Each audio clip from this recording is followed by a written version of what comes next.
श्री कृष्ण गोविंद हरे मुरारे, हे नाथ नारायण वासुदेव।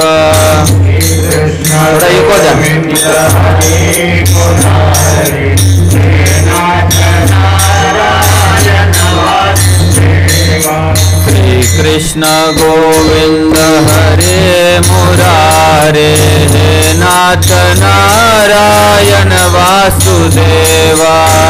कृष्ण गोविंद हरे मुरारे, हे नाथ नारायण वासुदेवा। हे नाथ नारायण वासुदेवा, हे नाथ नारायण वासुदेवा, हे नाथ नारायण वासुदेवा, हे नाथ नारायण वासुदेवा, हे नाथ नारायण वासुदेवा, हे नाथ नारायण वासुदेवा, नारायण वासुदेवा,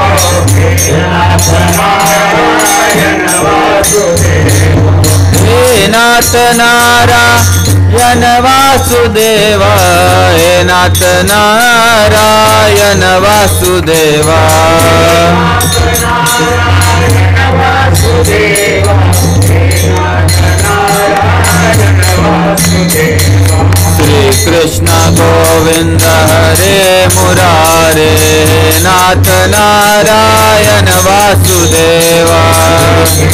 गोविंद हरे मुरारे, नाथ नारायण वासुदेवा।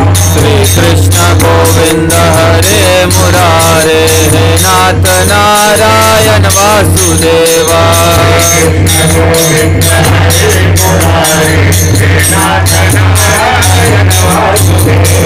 हे नाथ नारायण वासुदेवा, हे नाथ नारायण वासुदेवा,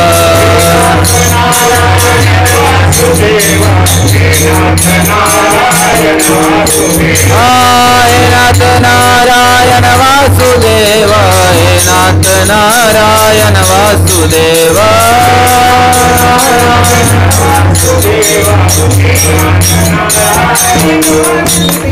श्री कृष्ण गोविंद हरे मुरारे, नाथ नारायण वासुदेवा।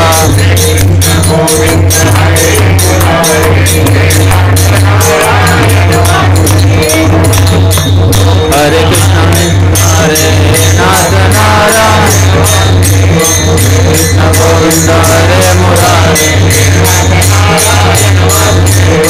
कृष्ण गोविंद हरे मुरारे, नाथ नारायण वासुदेवा।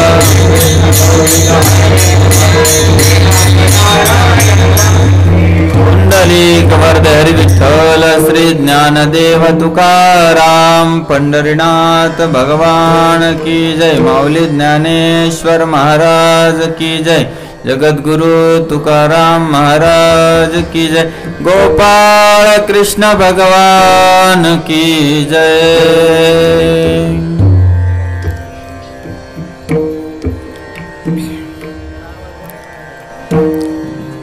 द्या आवाज, द्या आवाज।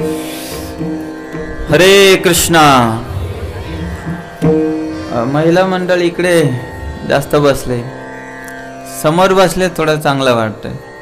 म्हणजे मला असं बघावं लागतं मग तुमच्याकडे, कारण वक्ता जर समोर बघून बोलत असला तर सर्वांची नजर भेटली पाहिजे, तो वक्ता असतो. नाहीतर थोडे पुरुष मंडळी आत होऊ शकतात, पुरुष काही जास्त येत नसतात. महाभारतामध्ये सांगितलेलं आहे की स्त्रिया ह्या फार भाग्यवान आहेत, कारण स्त्रिया भावना प्रधान असल्यामुळे त्या सहजरित्या कोणत्याही आध्यात्मिक कार्यात अग्रगणी असतात. पुरुष कधीच येत नाहीत, आले तर ते फार पुण्यवान असले तर येतात, नाहीतर येतच नाही ते. तर आज आपल्या श्रीमद भागवत कथा प्रेम यज्ञ, ज्ञान यज्ञ नाही, प्रेम यज्ञ. कितवा दिवस आहे आज? 5वा दिवस आहे. आणि खरोखर तुमच्या सर्वांचा उत्साह प्रेम बघून मला सुद्धा इथे आल्यावर उत्साह येतो आणि त्यानुसार आपण त्या भगवंताच्या लीलांचं स्मरण चिंतन करतो. प्रल्हाद महाराज जे महाभागवत आहेत, त्यांच्या वडिलांनी ज्यावेळेस त्यांना विचारलं होतं मांडीवर बसून की बाळा, पहिल्या वेळेस मी तुला विचारलं तर त्यावेळी तू म्हणाला की सगळं सोडून द्या. वडिलांना म्हणाला प्रल्हाद गुरुकुलातून आल्या आल्या, तर काय केलं पाहिजे, माणसाच्या जीवनात सर्वात मोठं कर्तव्य काय. त्याला वाटलं होतं चोरी, हिंसा, दुसऱ्याचं राज्य हिसकावून घेणं असं असुरांचे गुण असतात, तर असं काही शिकला असेल माझा मुलगा. पण ते त्याच्याऐवजी ते काय म्हणतो की हे पिताश्री, तुम्ही काय करा म्हणे, हे सगळं सोडून द्या म्हणे आणि वृंदावनला जा, तिथे भजन करत बसा भगवंताचं. मग त्यांना वाटलं हे कोणतरी डोक्यात व्हायरस घुसवलाय पोराच्या, बाहेरून कोणतरी गुरुकुलमध्ये येत आहे आणि काहीतरी शिकवतंय. हे विष्णू भक्त फिरत असतात सारखे वैष्णव, नक्कीच कोणीतरी माझ्या मुलाला पागल केलंय. त्यावेळी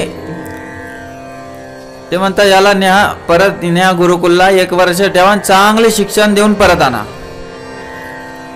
पुढच्या उन्हाळ्याच्या सुट्टीत प्रल्हाद मांडीवर बसतात आणि हिरण्यकशिपू म्हणतो की बाळा, काय शिकलास तू गुरुकुलामध्ये, गुरुजींनी काय शिकवलं तुला. तर ते म्हणायला लागतात, श्रवणम कीर्तनम विष्णू स्मरणम पादसेवनम दास अर्चनम वंदनम दास्यम साख्यमात्मनिवेदनम.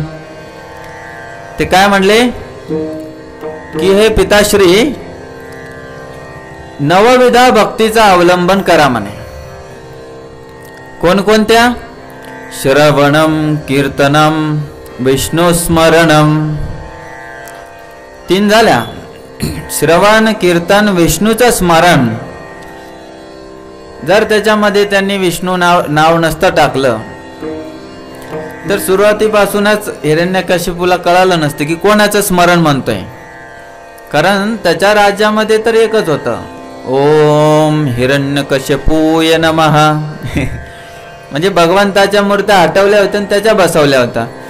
तर श्रवणम कीर्तनम आणि स्मरणम म्हटलं असते तर त्याला वाटलं नसतं, त्याला वाटलं असेल माझ्याबद्दलच बोलतो काय. पण मुद्दा म्हणून आधीच स्पष्ट विष्णू स्मरणम पादसेवनम अर्चनम वंदनम दास्यम साख्यम आत्मनिवेदनम.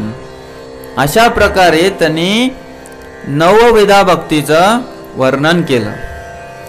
या नवविधा भक्तीमध्ये आपल्यासाठी सहज आणि सोपा आणि सर्वोत्तम भक्ती पद्धती कोणती आहे ती म्हणजे श्रवणम. तुम्हाला एक सांगतो, माझं स्थान आहे कीर्तनाचं. कीर्तन म्हणजे फक्त उभं राहून बोलणे नाही. आता महाराष्ट्रात कीर्तन पद्धती म्हणजे कमर कसायची, कमर कसून दुपट्टा बांधून उभं राहून बोलणं, त्याला कीर्तन पद्धती म्हणतात. पण हीच कीर्तन पद्धती जर उत्तर भारतीयांकडे गेलात किंवा दक्षिण भारतीयांकडे गेलात तर तुम्हाला ते म्हणतील चला बसा आणि एखादा मंत्र घेतील. जसं इकडे रामकृष्ण हरी आहे तर त्यांचा जो मंत्र असेल किंवा एखादं नाव घेतील भगवंताचं, तेच परत परत परत परत परत वेगवेगळ्या धूनमध्ये गातात. त्याला म्हणतात कीर्तन. तर त्याची सरळ व्याख्या कीर्तनाची अशी आहे, भगवंताच्या कीर्तीचं गान करणे म्हणजे कीर्तन होय. भगवंताच्या नाम रूप गुण लीला आणि धामाचं वर्णन करणं, त्यांच्या यशाचं गान करणं त्याला म्हणतात कीर्तन. तेच आपण इथे कीर्तनात पण तेच करतो आणि इथे बसून मी तेच करतोय. पण सर्वप्रथम नवविधा भक्तीमध्ये येतो श्रवणम कीर्तनम. आधी कोण येतंय? श्रवण. तुम्ही सर्वजण. कारण बघा देवाला सुद्धा माहित होतं की शरीर घडवताना 2 कान दिले आणि 1 तोंड दिलं. का? कारण एक जर खराब झाला तर कमीत कमी दुसऱ्या कानाने ऐकून ऐकून तरी भक्तीत प्रगती होईल. पण कीर्तन करून काय 1 तोंड, त्याच्यात पण 1000 गोष्टी आहेत त्याला. म्हणून त्याला भरपूर संतांनी लिहिलं, व्यर्थ गलबला करू नका, अनंत वाचाळ बरळती बरळ. मग नंतर ते भागवतात म्हटलं की हे सापाचं बीळ आहे. आणि ते एक उदाहरण दिलंय तोंडाला. ते भाता असतो का, भाता लोहाराचा, ते आता खर खर खर खर वाली ती मशीन आली. पहिले ते नव्हतं, तो असा भाता असायचा, असा पाहिला तुम्ही. आता पण मी काही ठिकाणी पाहतो असा चामड्याचा असतो. तर त्याप्रमाणे तुमचं श्वास जातो येतोय म्हणे, समजलं का? या श्वासाला घालून काय करताय? त्याऐवजी काय करा, तेच हिरण्यकशिपूला सांगत आहेत की श्रवणम कीर्तनम विष्णू स्मरणम. फार सोप्या 3 विधी, फार सोप्या. श्रवण करा, कीर्तन करा आणि स्मरण करा. आणि त्याच्या पुढच्या जर जमल्या तर करा, नाही तर राहू द्या. पादसेवनम. आता पादसेवनम करणं आपल्या हाती नाहीये. आता विठ्ठलाची जर पादपूजा करायची तुम्हाला तर एवढं सोपं नाहीये. तुम्हाला माहित आहे विठ्ठलाच्या पादपूजेचे 2100 रुपये भरावे लागतात. म्हणजे तुळशी पूजा एक त्यांनी स्कीम बनवलेली आहे. अर्चनम करायचं झालं तरी ब्राह्मण व्हावं लागतंय. वंदनम करू शकता, इथं उभं राहायचं आणि हात जोडायचे. मी आधी त्यांचीच परवानगी घेऊन इथं येतो. तुमच्याबद्दल बोलणार आहे, चांगली बुद्धी द्या. कारण त्यांनी जर बुद्धी नाही दिली तर इथे कॅम्प्युटर हँग व्हायला वेळ लागणार नाही. वंदनम, दास्यम, साख्यम आणि आत्मनिवेदन. तर प्रत्येक नवविधा भक्तीचे एक आचार्य आहेत. एक आचार्य एका मिनिटात सांगून देतो. श्रवणमचे उत्तम आचार्य आहेत परीक्षित महाराज. यांनी न खाता पिता फक्त वायूवर राहून 7 दिवस 7 रात्र भागवत श्रवण केलं गंगेच्या काठी शुकाचार्यांकडून. आणि कीर्तनाचे आचार्य आहेत ते शुकदेव गोस्वामी म्हणजे शुकाचार्य, ज्यांनी न खाता पिता न हलता डुलता 7 दिवस 7 रात्र भागवत कथा केली एकाच जागी बसून. स्मरणाचे आचार्य आहेत प्रल्हाद महाराज, ज्यांनी वडिलांचे किती सारे अत्याचार सहन केले आणि शेवटी स्मरणाद्वारे त्या भगवंताला प्राप्त केलं. ठीक आहे. पादसेवनाचे जे आचार्य आहेत ते कोण आहेत? महिला मंडळ नाही माहिती? तुमचेच तर जननी आहे माता लक्ष्मी, जी सतत पाय दाबत राहते नारायणाचे. तिच्या एवढे पाय कोणीच नसतील दाबले. म्हणजे सगळ्यात जास्त त्या पद्धतीने भगवंताला प्रसन्न करणारे त्याला म्हणतात आचार्य. आचार इति आचार्य म्हणतात ना, आचरती इति आचार्य. जे आचरण करतो तो आचार्य असतो, बाकी सगळे प्राचार्य असतात. शाळेत पाहिलं का तुम्ही मुख्याध्यापकाला काय म्हणतात? मुख्याध्यापकाला काय म्हणतात? आचार्य का प्राचार्य? प्राचार्य. प्राचार्य म्हणजे तो पुस्तकात जे तेवढं शिकवतो, त्याच्या पलीकडे त्यांना काही नसतं माहिती, त्याला म्हणतात प्राचार्य. अध्यापक आणि प्राध्यापक याच्यात पण फरक आहे. तर पादसेवनम, अर्चनम, अर्चनमचे आहेत पृथु महाराज. ठीक आहे. वंदनम, वंदनमचे कोण आहेत? वंदनम जस्ट गेलंय डोक्यातून, मी आठवलं तुम्हाला सांगतो. ठीक आहे. पृथु महाराज. वंदनम. दास्यम, दास्यमचे हनुमानजी. साख्यमचे अर्जुन, कळलं का? सखा भाव, सखा मित्र भाव. अर्चम, दास्यम, साख्यम. आत्मनिवेदनम, आत्मनिवेदनमचे कोण आहेत? ते गोपी, गोपी. बली महाराज एक आहेत. गोपी तर सर्वच याचे आहेत. बली महाराज, बली महाराजांसारखं आत्मनिवेदनम आजपर्यंत कोणी केलेलं नाही. वामन अवतारामध्ये सगळं 2 पावलामध्ये पूर्ण भूलोक पाताळ सगळं सगळं स्वर्गलोक भगवंतांनी व्यापून टाकलं. उरलेला पाय कुठं देव म्हणे, डोक्यावर द्या. म्हणजे आत्मनिवेदनम, काय मागशील देवा तुझंच आहे, पण मी तुला द्यायला कमी पडणार नाही. म्हणजे एवढा विशेष आहे. तर या ठिकाणी नवविधा भक्तीद्वारे आपल्याला भगवत प्राप्ती करण्याचा सर्वात सोपा मार्ग दिलेला आहे. आणि त्यामध्येही नाम संकीर्तन हा सर्वात सोपा मार्ग आपल्यासाठी दिलेला आहे. जे आपण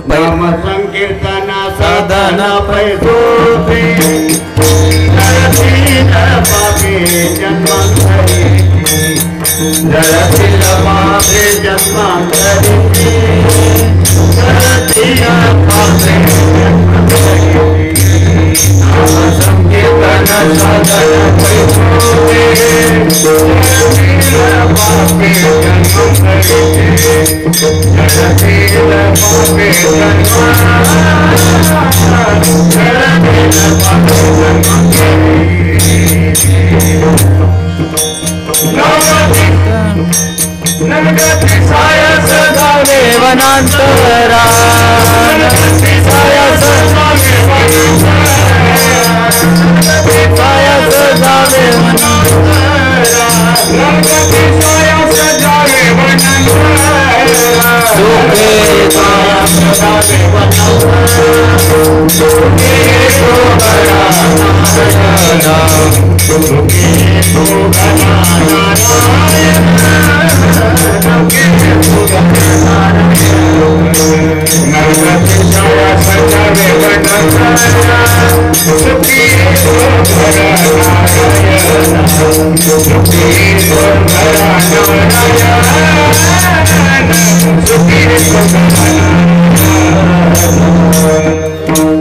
नाम संकीर्तन साधन पै सोपे तुकोबारायाने सांगितलं. आणि असाच एक याचाच अर्थ सांगणारा सर्वात शेवटचा भागवताचा श्लोक आहे बघा. सुरुवात आणि शेवट जरी आली जरी कळाली तरी पूर्ण भागवत तुमचं पाठ झाल्यासारखं आहे. नाम संकीर्तन यस्य सर्व पाप प्रणाशनम, बघा सेम आहे, काहीच फरक नाही.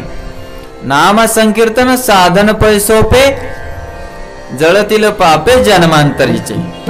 आणि इथे काय म्हटले, नाम संकीर्तन यस्य सर्व पाप प्रणाशनम. नाशनम म्हणजे कळालं असेल तुम्हाला. असं प्रणाम दुःख शमनस्तम नमामि हरिम परम. त्या परम हरीला ज्यावेळेस तुम्ही प्रणाम करता त्यावेळेसच तुम्हाला सर्व काही प्राप्त होतं. दुःख शमनस्तम, तुमच्या दुःखाचा नाश होतो, सुख प्राप्त होतं. तेच तुकोबाराय याच्यात म्हणतात की तुम्हाला न लगती सायास जावे वनांतरा सुखे येतो घरा नारायण.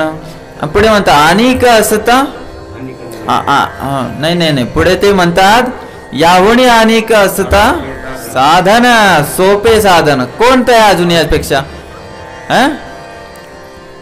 याच्यापेक्षा काय सोपं आहे? मग हे आपल्यासाठी दिलेलं आहे. तेच तुम्हाला मी नवविधा भक्तीचं सांगत होतो. तर काल आपण थोडक्यात पाहिलं की अजामेळ गजेंद्र उद्धार आणि त्यानंतर प्रभू रामचंद्रांचा वंश फार मोठा आहे. तसा सूर्यवंशामध्ये प्रभू रामचंद्र आलेले आणि त्यानंतर आपला कृष्ण अवतार आपल्याला शेवटी करायचा आहे. कृष्ण जन्म करायचा, अवतार नाही करायचा. अवताराचं फार मोठा आहे. भगवंत किती वर्ष राहिले असतील भूतलावर? कोणाला आठवतं? 125 वर्ष. किती? 125 वर्ष या पृथ्वीवर भगवंत विचरण करत राहिले. त्याच्या दरम्यान त्यांनी गोकुळच्या लीला केल्या, वृंदावनच्या केल्या, त्यानंतर मथुरेत गेले, द्वारकेत गेले, म्हणजे कुरुक्षेत्र, हस्तिनापूर, सगळं द्वारका ते चालूच राहिलं त्यांचं. त्याच्या व्यतिरिक्त ते भरपूर फिरत राहिले. 11 वर्षापर्यंत भगवंतांनी गोकुळात एक 5-6 वर्ष आणि त्यानंतर 11व्या वर्षी ते वृंदावनात. म्हणजे 11 वर्षापर्यंत. तिथून पुढे मग अक्रूरजी त्यांना मथुरेला घेऊन गेले होते. भगवंतांनी रासलीला केली त्यावेळेस वय त्यांचं जवळपास 7-8 वर्षाचा असेल. रासलीला सामान्यतः श्रीमद भागवत जे करतात गावोगावी तर त्यांना रासलीला फार गोड वाटते. रासलीला गोड आहेच, खरोखर आहे, पण आपण त्याच्या पात्र नाहीये. शुकदेव गोस्वामी सारखे महान आचार्य किंवा एवढे मोठे संत सुद्धा त्या रासलीला एकदम थोडक्यात सांगून गेले. ते सुद्धा वर्णन करण्याची एवढी वृंदावनात राहणारे रहिवासी सुद्धा करत नाहीत एवढा. त्यांच्या भागवत कथेत तुम्हाला रासलीलेचं वर्णन जास्त कधीच दिसणार, क्वचित एखादाच महात्मा करत असेल. पण रासलीला फार उच्च आहे. एकदा पार्वती शंकराला म्हणाली की हे महादेव, देवादी देव, तुम्ही मला त्या राधाराणीचं थोडस महत्व सांगा ना, महात्म्य. तर शंकराने काय केलं असेल माहित आहे? भगवान शिव या भौतिक जगाचे पिता आहेत. मी काय म्हणतोय, या जगाचे पिता आहेत, पण या संपूर्ण चराचराचे जे आहे ते गोविंद जगन्नाथ. तर ते सुद्धा काय करतात, मान खाली घालतात प्रणाम करण्याच्या दृष्टीने, आणि बाबा मी पात्र नाहीये.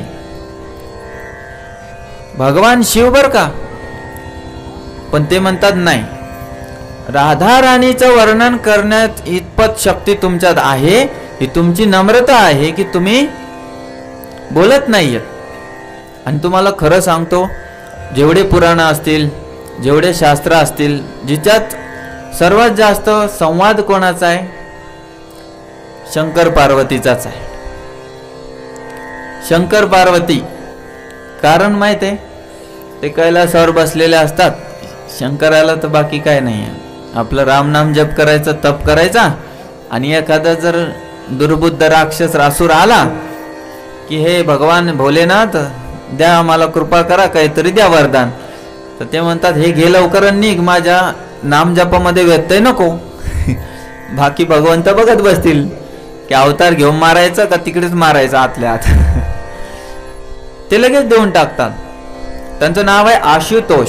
आशुतोष म्हणजे जो लगेच प्रसन्न होतो छोट्याशा कार्याने. एक लोटा जल, आजकाल ते चाललं होतं, एक बाबा लुटू लागला भरपूर लोकांना, लुटतोयच अजून पण. तर विषय असा आहे, तुम्ही ज्यावेळेस एक तांब्या पाणी टाकता प्रसन्न होतात लगेच. असं काही भरपूर वर्ष नाही घालत तुम्ही. पण त्यांना काय मागितलं पाहिजे ती पार्वती माता आपल्याला शिकवते. पार्वती माता असो, लक्ष्मी माता असो, सीता माता असो, रुक्मिणी माता, की भगवंताशी किंवा भगवंताच्या भक्ताशी किंवा पतीसोबत, आपल्या जगामध्ये आपल्या व्यावहारिक नुसार सांगतो की पतीसोबत कसं वार्तालाप केला पाहिजे. असं नाही की संसाराच्याच गप्पा मारून मारून. कारण बघा, संसाराच्या गप्पा मारता मारता हळूहळू गाडी भांडणाच्या रस्त्यावर कधी उतरते तो कळत नाही. नाही अनुभवला असेल तुम्ही. पण पार्वती माता त्यांना शंकराला काय म्हणते की देवादिदेव महादेव, कृपया मला त्या भगवान श्रीकृष्णाची वल्लभा राधाराणी बद्दल सांगा. एका ठिकाणी ती म्हणते की मला त्या दिंडीरवनात असणाऱ्या, दंडकारण्यातील दिंडीरवनात असणाऱ्या पंढरपूर विषयी सांगा. हे स्पष्ट आहे, स्कंद पुराणात आहे. आपलं उत्तर भारतीयाचं स्कंद पुराण वेगळं आहे, सॉरी दक्षिण भारतीय, आपण ते उत्तर भारतीय, त्याच्यात नाही सापडणार तुम्हाला. आणि एका ठिकाणी ती म्हणते की नाही, एकदा महादेव आपले विमानातून चालले असतात आणि आळंदीच्या वर येतात. आळंदीचं एक नाव आहे अलंकापुरी पुण्यभूमी पवित्र, गातो ना आपण. तर महादेव खाली उतरून प्रणाम करतात की ते भगवंताचे अवतार येणार आहेत आणि गीतेवर भाष्य करणार आहे म्हणे भविष्यात. माऊलींचं नाव येतं ना. तर ते सुद्धा प्रश्न उत्तर पार्वतीच करते. एका ठिकाणी म्हणते पुरुषोत्तम क्षेत्राचं महात्म्य सांगा. म्हणजे पुरुषोत्तम क्षेत्र म्हणजे जरेगाव नाही, जगन्नाथपुरी, त्याला पुरुषोत्तम क्षेत्र म्हणतात. मग असे ती एक एक धामाचं वर्णन विचारते आणि त्याच्यातून बनते स्कंद पुराण, जे सगळ्या 18 पुराणात सर्वात मोठं पुराण आहे. कळलं? स्कंद पुराण वाचताना तुम्हाला तेच दिसेल, पार्वती उवाच आणि शंकर उवाच. तर अशा प्रकारचे प्रश्न उत्तर केले तर घरामध्ये कलह होत नाही. तर विषय असा आहे की भगवान शंकर आणि पार्वती मातेच्या कृपेने आपल्याला भगवंताचं सुद्धा महात्म्य ऐकायला सारखं मिळतं. त्यांच्यासारखं स्तुती हो विषयच नाही. त्यापेक्षा त्याच्यानंतर नंबर लागतो ब्रह्माजीचा. भागवतात श्लोक बघा, ब्रह्माजीचे श्लोक म्हणजे विषयच नाही. मी तुम्हाला त्या दिवशी एक सांगत होतो, अद्वैतम अच्युतम अनादि अनंत रूपम आद्यम पुराण पुरुषम नव यवनम च वेदेषु दुर्लभमात्म भक्तो गोविंदमादि पुरुषम तमहं भजामि गोलोक नामने निज धामने तलेच तस्य देवी महेश हरिधाम सुतेषु तेषु ते प्रभावनिचया विहिताश्चेन गोविंदमादि पुरुषम तमहं भजामि. असं मस्त मोठे श्लोक असतात त्यांचे. तर विषय असा आहे, आपण भगवान श्रीकृष्ण जन्म शेवटी करूया. चंद्रवंश कसा निर्माण झाला? भगवान श्री नारायणांच्या नाभी कमळातून चतुर्मुखी ब्रह्माजीचा जन्म झाला. त्यांनी सृष्टी करण्यास चालू केली आणि त्यांच्या सृष्टीमध्ये बरेच शाखा उपशाखा निर्माण झाल्या. चंद्रवंशात भगवान नारायणापासून ब्रह्मदेव आणि ब्रह्मदेवाचा मुलगा होता एक अत्री. ऐकलं ना अत्रीचं नाव? आता या अत्री मुनीला त्यांची ती अनुसूया नावाची पत्नी, ऐकलं ना? तर ते अनुसूया माता, त्यांना इच्छा असते पुत्रप्राप्तीची. बाबा आम्हाला कसा पुत्र पाहिजे? तर भगवंताची 2 जण तपस्या करतात. बघा ज्या पण ठिकाणी वसुदेव देवकी, नंद यशोदा दोघंही तपस्याला बसतात. म्हणजे पती पत्नी. शास्त्र सांगतं की कथेला जर नुसतं 1 जण आलं तर पुण्य मिळत नाही, दोघाला येऊन बसलं पाहिजे. आणि कथेमध्ये बसताना आता इथे तशी सुविधा होत नाही. मोस्टली जास्तीत जास्त ठिकाणी यजमान लोकांना समोर बसवतात. ते आपली सामान्य छोटी कथा आहे. मोठ्या कथेत ते सोपे वगैरे असतात त्यांचे. तर पत्नीला धर्म कार्यामध्ये उजव्या बाजूला बसवले जातात. लग्नात पण पाहिलं असेल तुम्ही, यज्ञ किंवा धर्म कार्य जे आपण कथेमध्ये सुद्धा बसवतात, कारण हा यज्ञच आहे. इथे चमचा माझं मुख आहे, इथे चमचा जो आहुती देतोय आणि त्याच्यातून निघणारी कथा तुमच्या कानाच्या कुंडामध्ये, यज्ञ कुंडामध्ये ती आहुती पडत आहे. कळलं का? म्हणून आतच पडू द्या, बाहेर पडली तर आहुती जाणार नाही. तर या ठिकाणी ब्रह्मदेवाचे पुत्र अत्री मुनी आणि माता अनुसूया यांनी भगवंताला प्रसन्न केलं. भगवान श्री नारायणांची तपस्या करून ते प्रकट झाले आणि म्हणाले काय पाहिजे? तर ते म्हणाले की आम्हाला असा पुत्र पाहिजे जो या संपूर्ण जगताचा सृजन, पालन आणि संवार करणारा असला पाहिजे. ते म्हणले तिन्ही तर एकात भेटू शकत नाही, तिन्ही एकात नाही भेटत, मग तिघाचे 3 घ्या. मग ब्रह्मा, विष्णू आणि महेश हे तुम्ही नाव ऐकता सामान्यपणे. ब्रह्माजी, विष्णू, महेश ते कथा तुम्ही अनुसूया मातेची परीक्षा घेतात. लहान बालक करते ती आपल्या पातिव्रत्याच्या तपाने त्यांना लहान करून नग्न अवस्थेत सुद्धा खाऊ घालते, असं त्यांचा परीक्षा आहे ती. पण आता 3 कसे सांभाळायचे? आणि आजकालच्या ज्या मुली आहेत त्यांना एक पण होऊ देऊ वाटत नाही. त्याचं कारण आहे की आमची सुंदरता खराब होते म्हणे. आणि होतं तसं. स्त्री ज्यावेळेस एखादा बाळाला जन्म देते तर सुंदरता कमी होते असं असतं. पण तिचा त्याग आहे तो. मातृत्वाचा अनुभव करण्यासाठी त्या मोठा त्याग करतात. पण आजकाल नाहीये समाजात ते. पण या ठिकाणी 3-3 म्हणल्यावर ते म्हणतात ठीक आहे 1 करू. मग ते 3 एक होतात आणि त्यांच्यापासून जे निर्माण होतात ते भगवान दत्तात्रय आहेत. म्हणजे नाव कसं दत्तात्रय पडलं? अत्री मुनींनी नाव दिलंय दत्त अत्रेय. अत्रेय म्हणजे अत्री मुनींनी जे नाव दिलं दत्त, प्रदत्त म्हणजे देणे. समजलं? अत्री मुनींनी नाव दिल्यामुळे ते झाले दत्तात्रय. आणि ते भागवतात त्यांचं अवधूत म्हणून वर्णन येतं. 24 अवतारात येतच, तर शेवटी अवधूत म्हणून त्यांचे 24 गुरु. फार डिटेल वर्णन आहे आपल्या याच्यात अवधूत उपाख्यान. ते आपण शेवटी बघणारच आहे. तर त्यांच्यापासून जे एक होते तर हे तिघांचे अंश पण होते. एक अंश. जसं तुम्हाला माहीत असतील दत्तात्रय हे श्री विष्णूचे अंश आहेत. ठीक आहे. भगवान श्री नारायणाचे अंश आहेत दत्तात्रय. आणि दुर्वासा मुनी हे महेश म्हणजे शिवांचे अंश आहेत, रुद्र. म्हणून ते ज्या पण कथेत दुर्वासा मुनीचं नाव येईल ना समजून घ्यायचं शाप फिक्स आहे. शाप कोणाला पण शाप दिल्याशिवाय ते राहत नाही. फक्त 2च व्यक्ती माझ्या तरी अभ्यासानुसार माहीत आहेत की ज्यांना त्यांनी वरदान दिलेलं आहे. मला वाटतं रुक्मिणीला पण शाप दिला होता. दुर्वासा मुनीच होते. हो, त्यांनी शाप दिलता की तुला 50 वर्ष तुझ्या पतीचा विरह होईल. म्हणून भगवंत सारखे हस्तिनापूर कुरुक्षेत्र पांडवाच्या सोबतच राहायचे. इकडे नव्हतेच कारण शाप होता ना. ते आहे द्वारकेला गेल्या होती. एक पाणी तहान लागलेली विहीर वगैरे आहे. त्यांना बैलगाडीला जुंपून मी सांगेल द्वारका लिहिलेत.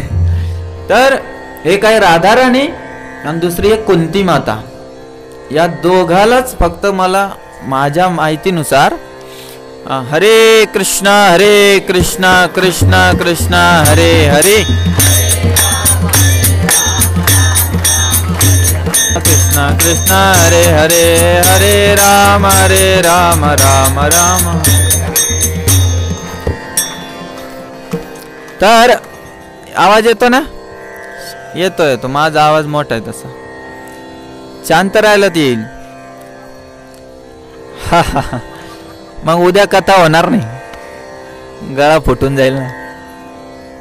तर कुंती माता आणि राधाराणीला त्यांनी आशीर्वाद दिलेला आहे.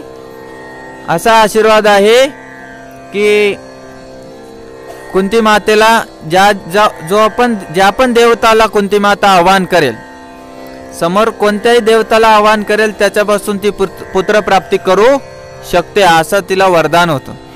आणि राधाराणीला असं वरदान दिलं की तुझ्या हातून जो पण जेवण करेल त्याचा आयुष्य सदा वाढत राहील. तो कधी म्हातारा होणार नाही, त्याला आजार पकडणार नाही. मग ही गोष्ट यशोदा मातेला माहित होती. म्हणून ती कान्हासाठी जेवण बनवायला राधाराणीला रोज बोलवायची. आणि एक दिवस मग तिने बरोबर हात पिवळे करून टाकले. तर तुम्हा लेडीजला माहित असेल हात पिवळे करणं म्हणजे काय असतं. आता ती तर लहान होती राधाराणी, तिला काय कळायचं. तर तिने मग ज्यावेळेस ती घरी चालली तर तिला वाटलं काय लावलं हळद हाताला. म्हणून तिने एका डोहात धुतली. तर बरसाण्याच्या तिथं खाली पिली पोखर म्हणून एक स्थान आहे, कुंड आहे, जे पाणी आजही पिवळंच आहे. बाकी सर्व त्या कुंडांमध्ये हिरवं पाणी आहे, शेवाळलेलं. ते पिवळं पाणी आहे. तर विषय तिथे येतो. हे अत्री मुनी जे होते त्यांचे एक पुत्र होते चंद्र, सोम म्हणून. या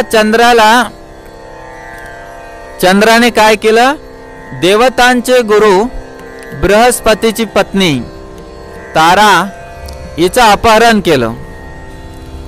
आता कसं आहे, आपण असं नाही म्हणू शकत की मनुष्यच वाईट आहे. काय असं नाही की फक्त मनुष्यामध्येच दुर्गुण आहेत, अनर्थ आहेत. जसे नरक आहे किंवा स्वर्ग आहे, जसे ही पृथ्वी कर्मभूमी आहे तशी ती भोगभूमी आहे. वाईट कार्य केलं तर भोग भोगायला जावं लागतं नरकामध्ये, आणि चांगलं केलं तर भोग भोगायला जावं लागतं स्वर्गामध्ये.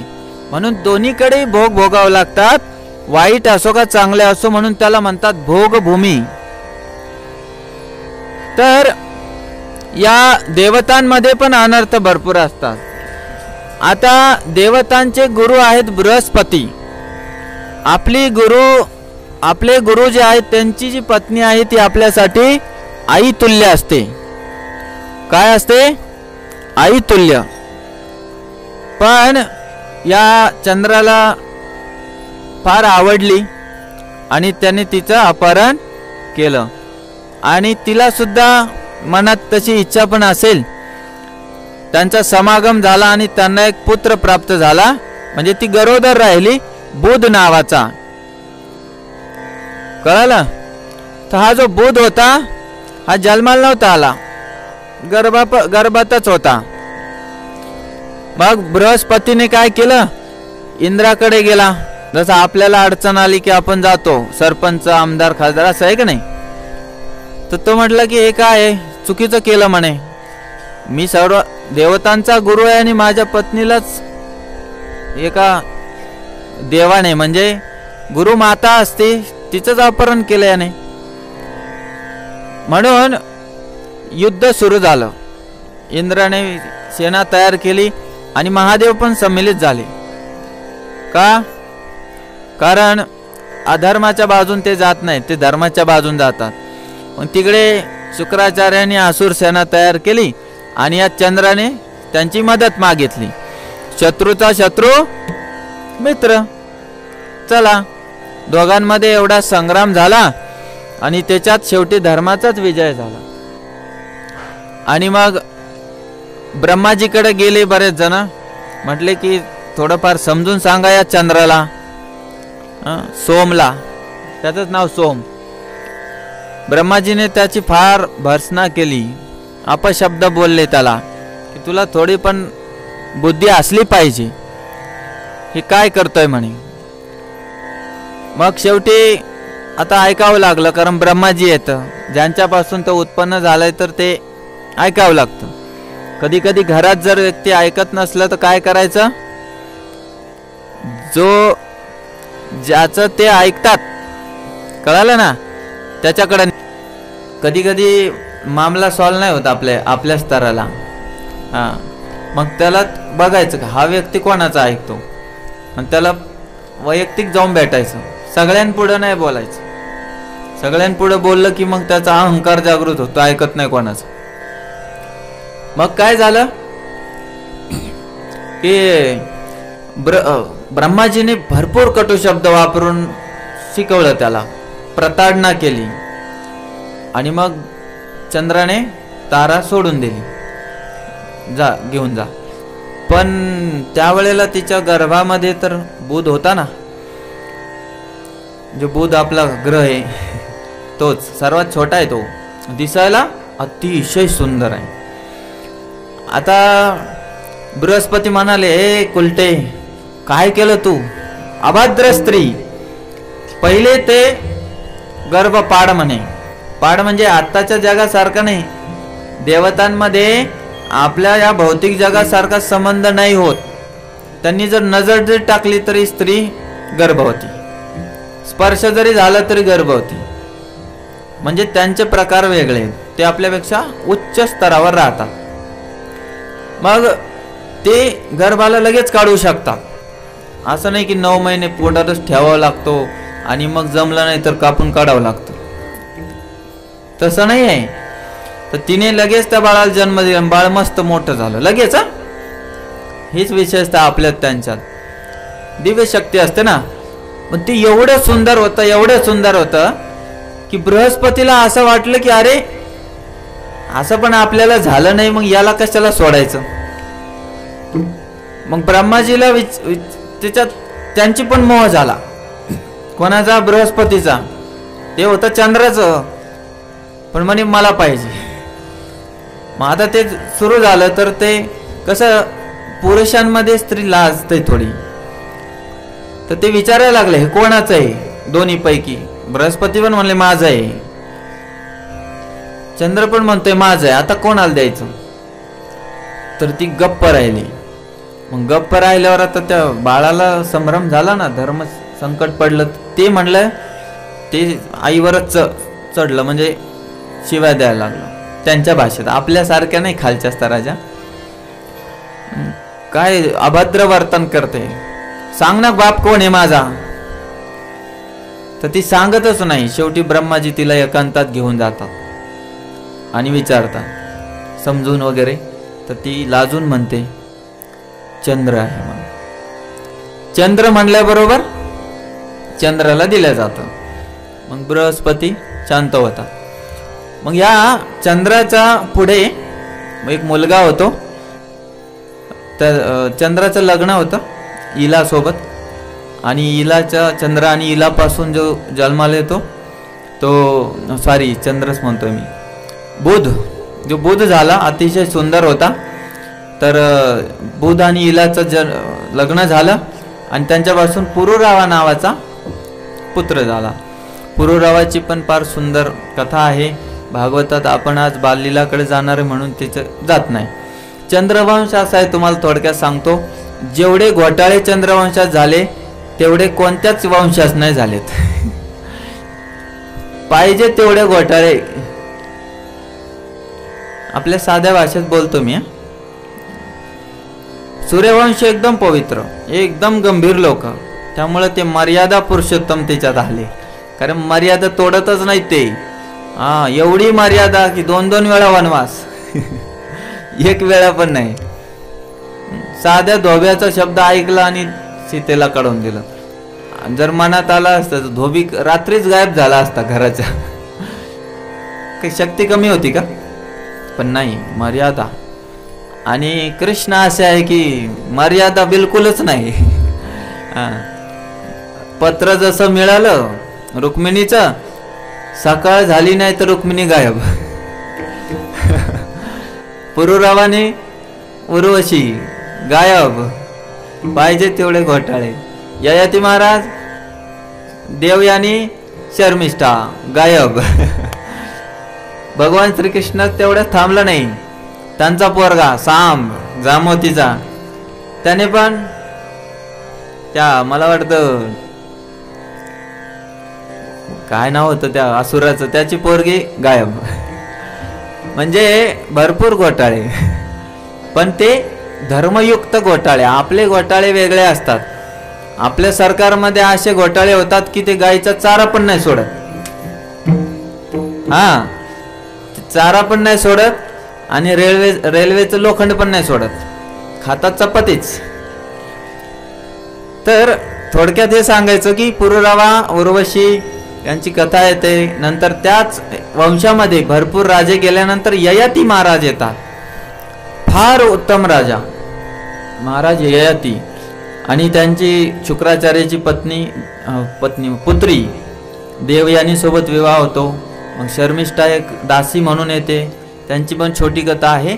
ती दासी कशी झाली वगैरे. तर तिच्यापासून 2-3 असे 4, हिला 2 तिला 3 असे 4-5 लेकरं होतात. आणि त्यांच्याच वंशामध्ये पुढे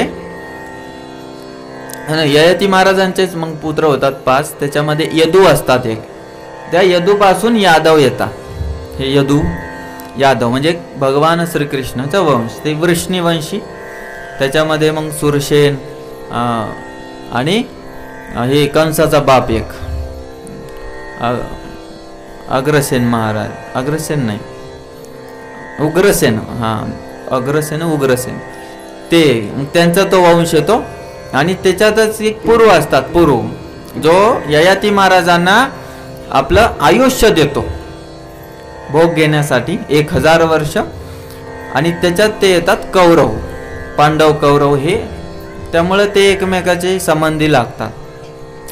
तर अतिशय सुंदर असा वर्णन भागवतात केलं चंद्रवंशाचं. आणि पुढे भगवान श्रीकृष्ण अवतरित झाले. भगवान श्रीकृष्ण हे कशासाठी येतात एका वाक्यात सांगतो. ते भगवद्गीतेत तर त्यांनी सांगितलं, परित्राणाय साधूनाम विनाशाय च दुष्कृताम. हे मुख्य 2 कारण आहेत भगवंताच्या या पृथ्वी तलावर येण्याची. पहिलं आहे परित्राणाय साधूनाम. का? कारण त्यांना त्यांचे भक्त प्रिय आहेत. असुर मारायचा असला म्हणजे भगवंताला इथे यावं लागत नाही. मला सांगा, एखाद्या व्यक्तीला हार्ट अटॅक येतो. हार्ट अटॅक नावाची गोष्ट होती का जुन्या काळी? तुमच्या वेळेस आता आले असेल. एकदम जुने लोक आहेत ना, हार्ट अटॅक नावाची गोष्टच नाहीये. खरं तर हा मनोरोग आहे. मनोरोग कळलं? मनापासून उत्पन्न होणारा हा रोग आहे. चिंता करायची एवढी चिंता करायची की ब्लड प्रेशर एवढं वाढतं, रक्तचाप एवढा वाढतो आणि मध्येच कुठेतरी ब्लॉक झालं की एकदम असं करतात, गायब होतात, गेला. किती वेळ लागतो? हा मनोरोग आहे. मनोरोग का? कारण कलियुगात हळूहळू लोक कथेत आनंद घेत नाहीयेत, व्यथेमध्ये आनंद घेत आहेत, म्हणून त्यांना तसे रोग झाले. तर भगवान श्रीकृष्ण भक्तांवर अतिशय प्रेम करतात, स्वतंत्र आहेत, स्वराट आहेत, म्हणून ते लीला करण्यासाठी स्वइच्छेने, काय बोललो मी, स्वइच्छेने प्रकट होतात. आणि मी ते अगोदरच सांगितलं, ब्रह्माजीच्या एका कल्पात एकदाच जे गोविंद आहेत, गोपाल आहेत, जे कृष्ण आहेत, अवतारी, कोणते अवतार नाही, अवतारी कृष्ण एकदाच येतात. कळलं आता? जे मी सांगितलं आत्ताच्या द्वापर युगात येऊन गेले, जे इथे पंढरीत उभे म्हणून आहेत. त्यामुळे ते द्विधारीच असतात नेहमी. ज्यावेळेस गरज पडेल ना, समोरून कोणी आला असुर, त्यावेळेला ते मग चतुर्भुज होतात. कारण द्विधारी असतात. तर हातात एक कमळ आणि एक शंख असतो, जो भक्तांसाठी आहे. पण असुरांना मारायचं तर झालं तर मग त्यांना थोडी ना कमळ फेकून मारून तर मरू शकतो, पण ते कमळाचं काम नाहीये. मग चक्र लागतं, सशंक चक्रम सकिरीट कुंडलम, समजलं ना? आणि इकडे मग गदा येते. तर विषय कसा आहे, ज्यावेळी भक्तांना आनंद द्यायची वेळ येते, भगवंत 4 हाताने काय, ते विचित्र वाटणार. आणि खरं भगवंताचं रूप तसंच आहे. तर भगवंत बाललीला करू लागतात. प्रकट झालेले भगवंत सर्वप्रथम आपल्या प्रिय भक्ताला, कोण भक्त आहेत त्यांचे सर्वात प्रिय माहिती आहे? यशोदा माता. यशोदा मातेला आनंद देण्यामध्ये ते आनंद घेतात. बघा, या जगात तुम्ही जे द्याल ना दुसऱ्याला, ते तुम्हाला मिळतं. तुम्ही जर दुसऱ्याला राग, द्वेष, ईर्ष्या असं दिलं तर तुम्हाला तेच भेटणार, सेम टू सेम भेटणार. आणि जर तुम्ही प्रेम दिलं दुसऱ्याला, दुसऱ्याची सेवा केली, दुसऱ्याचा आदर सन्मान केला, तर बघा तुमचा पण आदर सन्मान होणार. नाही तर काय होणार माहिती?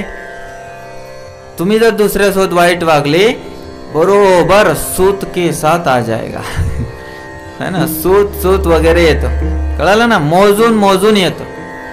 म्हणून घरामध्ये वागताना लक्ष द्यायचं, सासा सुनांनी आणि वडिलांनी मुलांनी यांचंच थोडं बिघडलेलं असतं. म्हणून तर जर तुम्ही एकमेकाला भगवंताविषयी सांगाल, भगवंताविषयी बोलाल, त्यांच्या काळजीसाठी युद्ध करा. आज मी भगवंताला गुलाबजामुन बनवते आणि ती म्हणली थांब, आज मी भगवंताच्या प्रसन्नतेसाठी जिलेबी बनवायची, तू ती बनवते का? मी ते बनवते, थांब. असे भांडणं करा ना. बाकी भांडणं नाही केले पाहिजे. तर याने समाज आज भरपूर खालच्या स्तराला गेला. तर भगवंताच्या प्रसन्नतेसाठी लढायचं असतं. राधा राणीला ज्यावेळेस एखादी गोपी म्हणते की आज ना राधा राणी, काल ज्या प्रकारचा हार तू बनवला होता ना काल, त्याच्यापेक्षा मी चांगला बनवणार आहे आज, जेणेकरून भगवंत जसे येतील ना रासलीलेत, पहिला हार मी घालणार. तर ती काय म्हणते, ती म्हणते का, थांब मी सांगतच नाही तुला कसा बनवला होता मी, कोणतं कशात ओवलं होतं वगैरे. आपले हार इथले नाही हा, तुम्ही आपल्या मंदिरात या बघा हार कसे असतात. हार बनवणारा सुद्धा मान खाली घालेला असे आपले भक्त हार बनवतात. एक हार बनवायला 4-4 तास लागतात. एकाच जागी बसून एक एक कळी कापत बसतात. तर ती काय म्हणते, राधाराणी थांब, मी तुला एक आणखी आयडिया देते, तू याने आणखी प्रसन्न करशील भगवंताला. तर असा भाव असला पाहिजे, अशी स्पर्धा असली पाहिजे, खाली ओढण्याची नाही, वर नेण्याची. तर भगवंत प्रसन्न त्यावेळेस होतात ज्यावेळी त्यांच्या भक्तांना प्रसन्न केलं जात. मग या ठिकाणी यशोदा माता, आणि एक गोष्ट लक्षात, चढावड असते भक्त आणि भगवंतामध्ये. भगवंत भक्ताला प्रसन्न करतात आणि भक्त म्हणतो थांबा मी तुम्हाला प्रसन्न करतो, असं असतं. मग यशोदा मातेला आनंद देता देता त्यांना एक दिवस असं होतं की, तसं तर भगवान श्रीकृष्ण कंसाच्या मनात तर काटासारखे टोचत होते. माझ्या बहिणीचा 8वा मुलगा माझा काळ आहे म्हणून तो मारण्याचा प्रयत्न करत होता. आणि कंस, गर्गसंहितेत वर्णन आहे, कंस एवढा शक्तिशाली होता की त्याने जेवढे असुर होते ते सगळे नियंत्रणात आणले होते. बघा तुमच्या इथं पैलवानकी भरपूर चालते या बाजूला, आमच्या इकडे पैलवानकी नसते, कारण दुष्काळी एरिया, खायलाच काय नसतं. म्हणजे आता नाही, त्यावेळेस इकडे पैलवान भरपूर असतात, विशेष कोल्हापूर वगैरे असायला. तर एक तुम्ही जर त्या पैलवानाला जिंकलं तर एक तर पुरस्कार मिळतो. तर त्यावेळेस पुरस्कार काय होता की मी जर या पैलवानाला चितपट केलं तर तो माझा जीवनभर दास बनेल. कळालं? तर कंसाने असे सगळे असुर स्वतःच्या कंट्रोल मध्ये ठेवले होते. चाणूर, मुष्टिक, अघासूर, बकासूर, पुतना, या सगळ्यांना पराजित केलं होतं त्याने. आणि तो एकच वचन घ्यायचा, कारण कंस एवढा जबरदस्त राजकारणी होता की त्याला फक्त असं नाही की असुर भेटला, हरवला, खतम, नाही, त्याला तो सेवक बनवायचा. आणि मी ज्या वेळेस आवाज देईन ना तर यावं लागेल. मग आता गरज पडली ना, आणि कंसाने जोरात आवाज दिला, पुतना. लगेच कंस महाराज क्या सेवा है. ते म्हणे मागच्या 10 दिवसामध्ये या मथुरा मंडलामध्ये जेवढे पण बाळ जन्माला आले असतील तेवढ्या सगळ्यांना तो समाप्त कर. तर त्याने सांगितलं होतं लेकरं, पण त्याच्या डोक्यात परत संभ्रम असा आला की विष्णू लय चालू आहे, मुलगी बनून पण येऊ शकतो. मग म्हणे त्यांना पण उचल. तर ती प्रत्येकाच्या घरातल्या पाळण्यातल्या लेकराला उचलायला लागली. पुतना, पुतना शब्दाचा अर्थ आहे, पू म्हणजे सर्वात वाईट. ज्या स्त्रीचं हृदय सगळ्यात वाईट आहे, सर्वात वाईट आहे, एकदम घृणा असणारी स्त्री, म्हणून तिचं नाव पुतना होतं, सुतना नव्हतं. सु म्हणजे चांगला, सुयोग्य, ऐकलं ना. पुतना तिचं नाव. पुत जो शब्द आहे तो धातू आहे. ती चांगलं करू शकणारी नव्हती, वाईट करणारी होती. तिने लेकरं सुद्धा सोडले नाही. मग या पुतनेने काय केलं, बाळाला उचललं आणि घेऊन तिकडे जाऊन ती मारायची. असं नव्हतं की त्याला कसं मारायची, ते आता दगडावर आपटून मारायची, कशी मारायची तिलाच माहिती. तिच्या हृदयात किती घाण असेल माहिती नाही. तर ही पुतना होती कोण? बली महाराज. जे तुम्हाला मी सांगितलं, प्रल्हाद महाराजांचं आधी नाव ऐकलं ना, श्रवणम कीर्तनम विष्णू स्मरम. सुरुवातीला या प्रल्हाद महाराजांच्या वंशामध्ये पुढे बली महाराज येतात.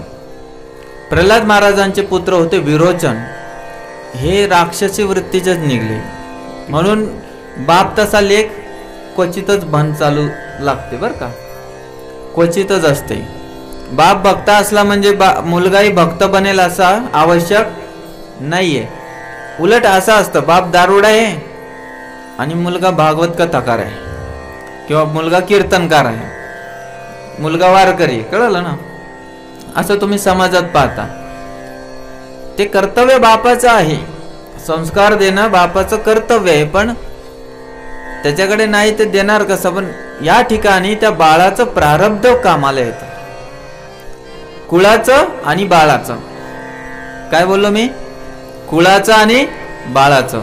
म्हणून म्हणले ना, कुळी कन्या पुत्र होतीची सात्विक, तयाचा हरिक वाटे देवा.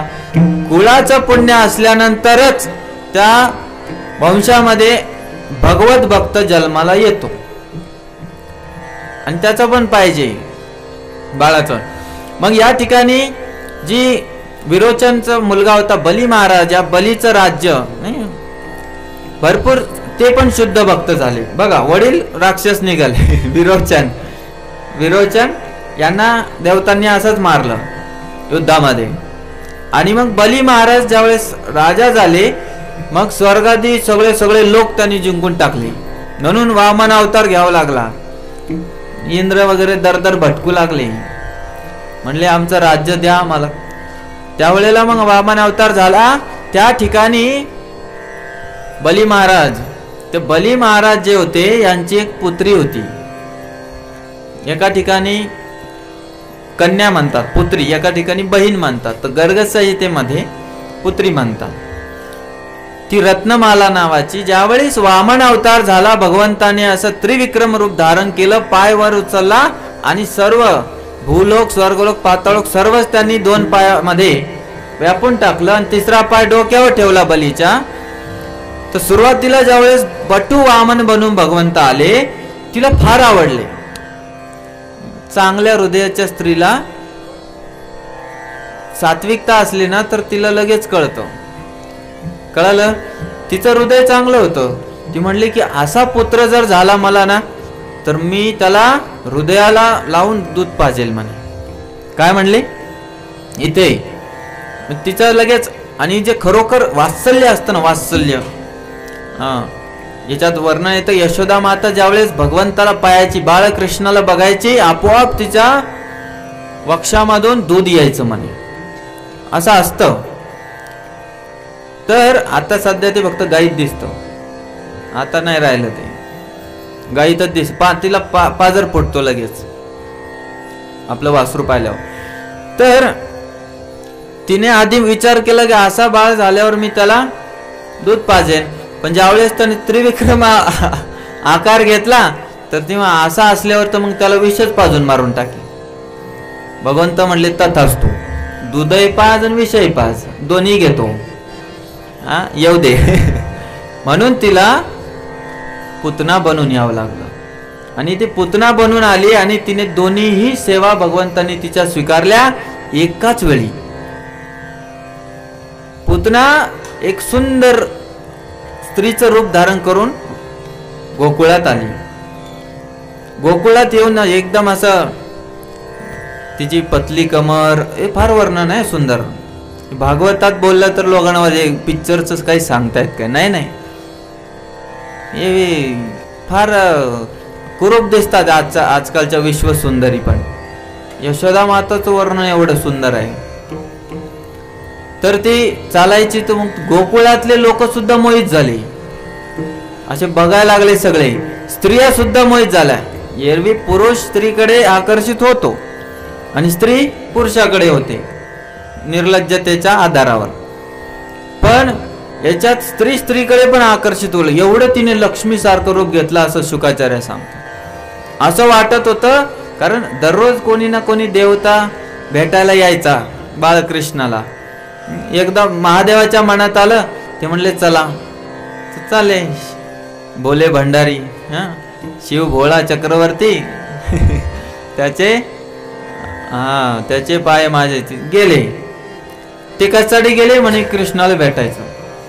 म्हणजे कोणी ना कोणी देवता देवी यायचेच, म्हणून त्यांना वाटलं आज लक्ष्मी देवी साक्षात आली आपल्या पतीला भेटायला, असं वर्णन करतात. म्हणून ते म्हणले जाऊ द्या जाऊ द्या. आणि यशोदा माता बघा, लहान बाळ आहे, लहान बाळाला डायरेक्ट नवीन स्त्रीच्या हाती देतं का कोणी? पण ती लक्ष्मी सारखी दिसत होती म्हणून यशोदा मातेने देऊन टाकलं. घेतले आणि ते दूध पाजायला लागले. दूध पिला, रक्तही पिला. जयरामजी की लागली ओरडायला, मंच मंच मंच मंच मंच म्हणजे सोड मला, संस्कृत मध्ये भागवतात म्हणतात, सोड मला, सोड सोड. आणि तिने अफाट असं मोठं, जवळपास 21 किलोमीटर एवढं तिचं आकार असेल, अशी पडली तर खाली जेवढे टेकड्या झाड घर असतील ती सपाटच झाली. आणि मग सगळे धावपळ करायला लागले. रोहिणी पळायला लागली, वसुदेवांची पत्नी, दुसरी पत्नी यांच्या घरी ठेवलेली होती लपवून. रोहिणी पळाली, यशोदा पळाली, सगळ्या गोपी पळाल्या. नंद महाराज कर देण्यासाठी गेले होते, टॅक्स कंसाला. पळत पळत गेले आणि एकदम असं त्या पुतण्याचे केस बाजूला केले. मम्मा मम्मा नसतील म्हणले, कारण मम्मा आता आले ना. मैया मैया म्हणले. अरे म्हणे वा, काहीच नाही झालं याला. तर उचलून घेतलं आणि छातीला लावलं. यशोदा मातेला भगवान नारायण कधीच दिसले नाही कृष्ण. ती म्हणायची नारायणाची कृपा होती म्हणून वाचला माझा बाळ. लगेच गोमूत्राने आंघोळ, शेण लावलं, पंचगव्य दुधाने आंघोळ, दही वगैरे लावून आंघोळ घातली. शेपटी असते ना गाईची शेपटी, ती मारतात अशी. तर प्रत्येक अंगाला ओम केशवाय नमः, ओम नारायणाय नमः, ओम माधवाय नमः, ओम केशवाय नमः, असं सगळ्या शरीराला प्रत्येक अंगाचं रक्षण कर बाबा. नारायणाय पातू, शिरप पातू, असं कळलं. डोक्याचं माझ्या रक्षा कर, हे कर ते कर. आणि सुंदर असं तिने हे केलं आणि मग घरात घेऊन गेली. तिला वाटायचं की काहीतरी राक्षसी म्हणजे काहीतरी दुष्ट लोक माझ्या मुलाला मारण्यासाठी येतात. तिला ते कळालं, पण कोण होतं ते माहिती नव्हतं. मग शुकदेव गोस्वामी फार सुंदर एक श्लोक बोलतात. तो श्लोक बऱ्याच महात्म्यांना आवडतो. अहो बकीयम स्तनकालकूटम जिंगासया पाय यदप्य साध्वी लेभे गतिं दात्री उचितं ततोन्यं कं वा दयालुं शरणं व्रजेम, कं वा दयालुं शरणं व्रजेम, कं वा दयालुं शरणं व्रजेम. कं वा दयालुं. अहो बकीयम. बकी म्हणजे बकासुराची छोटी बहीण बकी. अहो बकीयम. अहो काय सांगायचं तुम्हाला, बकासुराची छोटी बहीण बकी. स्तन कालकुट्टम, तिच्या स्तनाला तिने कालकुट्ट असं अत्यंत विषारी जहर, ती विषविष आहे ती लावून आली म्हणे. आणि स्वतःला काय दाखवलं, जिघांस या पाय यदप्य साध्वी, अशी मोठी साध्वी आहे असं तिने स्वतःला दाखवलं. आणि पुढे काय केलं, तिला ज्यावेळेस भगवान श्रीकृष्णांनी गोपाळांनी तिला मारलं, तिचा प्राण ओढून घेतला, तर लेभे गतिम धात्रोचितम तत्वन्य. काय सांगायचं की तिला ना धात्रीचं स्थान दिलं म्हणे आपल्या धामात. मग त्याच्या पुढे म्हणतात कम्वा दयालुम शरणम व्रजेम. अशा भगवंतापेक्षा कोण आणखी दयाळू असू शकतो. मग कशाला दुसऱ्याचे द्वार खटखटवता. काय बोललो मी, तुम्हाला बोललोय त्यांना नाही. मग कशाला मसोबन खंडोबान भैरोबा, एकच बाप विठोबा. कळालं का. अनेकांची स्तुती आम्हा ब्रह्महत्या. म्हणून दुसऱ्याची स्तुती वरवर करायची, वर करणी, पण प्रेम भगवंताची. असं करता करता शक्टासूर आला. आणि शक्टासुराने, शकट म्हणजे बैलगाडी, तो असा होता त्याला शरीर नव्हतं पंचमहाभूताचं. तो बसला त्या शकटावर. आणि त्या दिवशी एवढी गर्दी होती, उत्सव साजरा होत होता. यशोदा मातेला वेळच नाही भेटला, दूध पाजायला सुद्धा वेळ नाही भेटला. त्या म्हणजे बैलगाडी खाली ठेवलं. तिला वाटलं सावली पण आहे, हवा पण लागते, एसी पंखा त्यावेळेस नव्हता. मग त्याने ते नजरेपुढे पण राहील असं वाटलं. पण त्या असुराला वाटलं बरंच झालं. मग त्याने असं वरून दाबणं चालू केलं. असं दाबलं ती म्हणजे बैलगाडी शकट असं दाबलं. त्याला वाटलं हाय छोटंसं काय कमळासारखं आहे आणि दबून तर मरून जाईल. पण त्याला माहित नव्हतं पुष्पादपी कोमलम वज्रादपी कठोरम आहेत. त्यांनी असा अंगुठा लावला आणि असा दूर येऊन पडला शकट. ते त्याच्यात ते म्हणजे बैलगाडीच्याच आतमध्ये शिरला होता तो. कारण त्याला शरीर नव्हतं, त्याला शरीर धारण करावं लागायचं. तो बैलगाडी शिरला. ती बैलगाडी एवढी जोरात उडून पडली असं बॉम्ब स्फोट सारखी की चिथडे झाले त्याचे. त्यावेळेस ते मुलं बाजूला होते आणि आवाज झाला तर सगळे पळत आले. काय झालं काय झालं काय. यशोदा मातेला आठवण आली, अरे सकाळपासून कानाला मी दूधच पाजलं नाही आणि अचानक आवाज आला, नेमकं तिथूनच आलाय, काय झालंय. तिला पहिलंच शंका असायची कोण येतंय आज नवीन. मग तिनं पळतच आली तर ते बाळ म्हणायला लागले, मैया मैया ये जो खाना है ना इसने ऐसे पैर ऊपर किया. असा पाय वर केला म्हणे आणि एकदम धडामकन ती बैलगाडी बाजूला पडून चुरा झाली.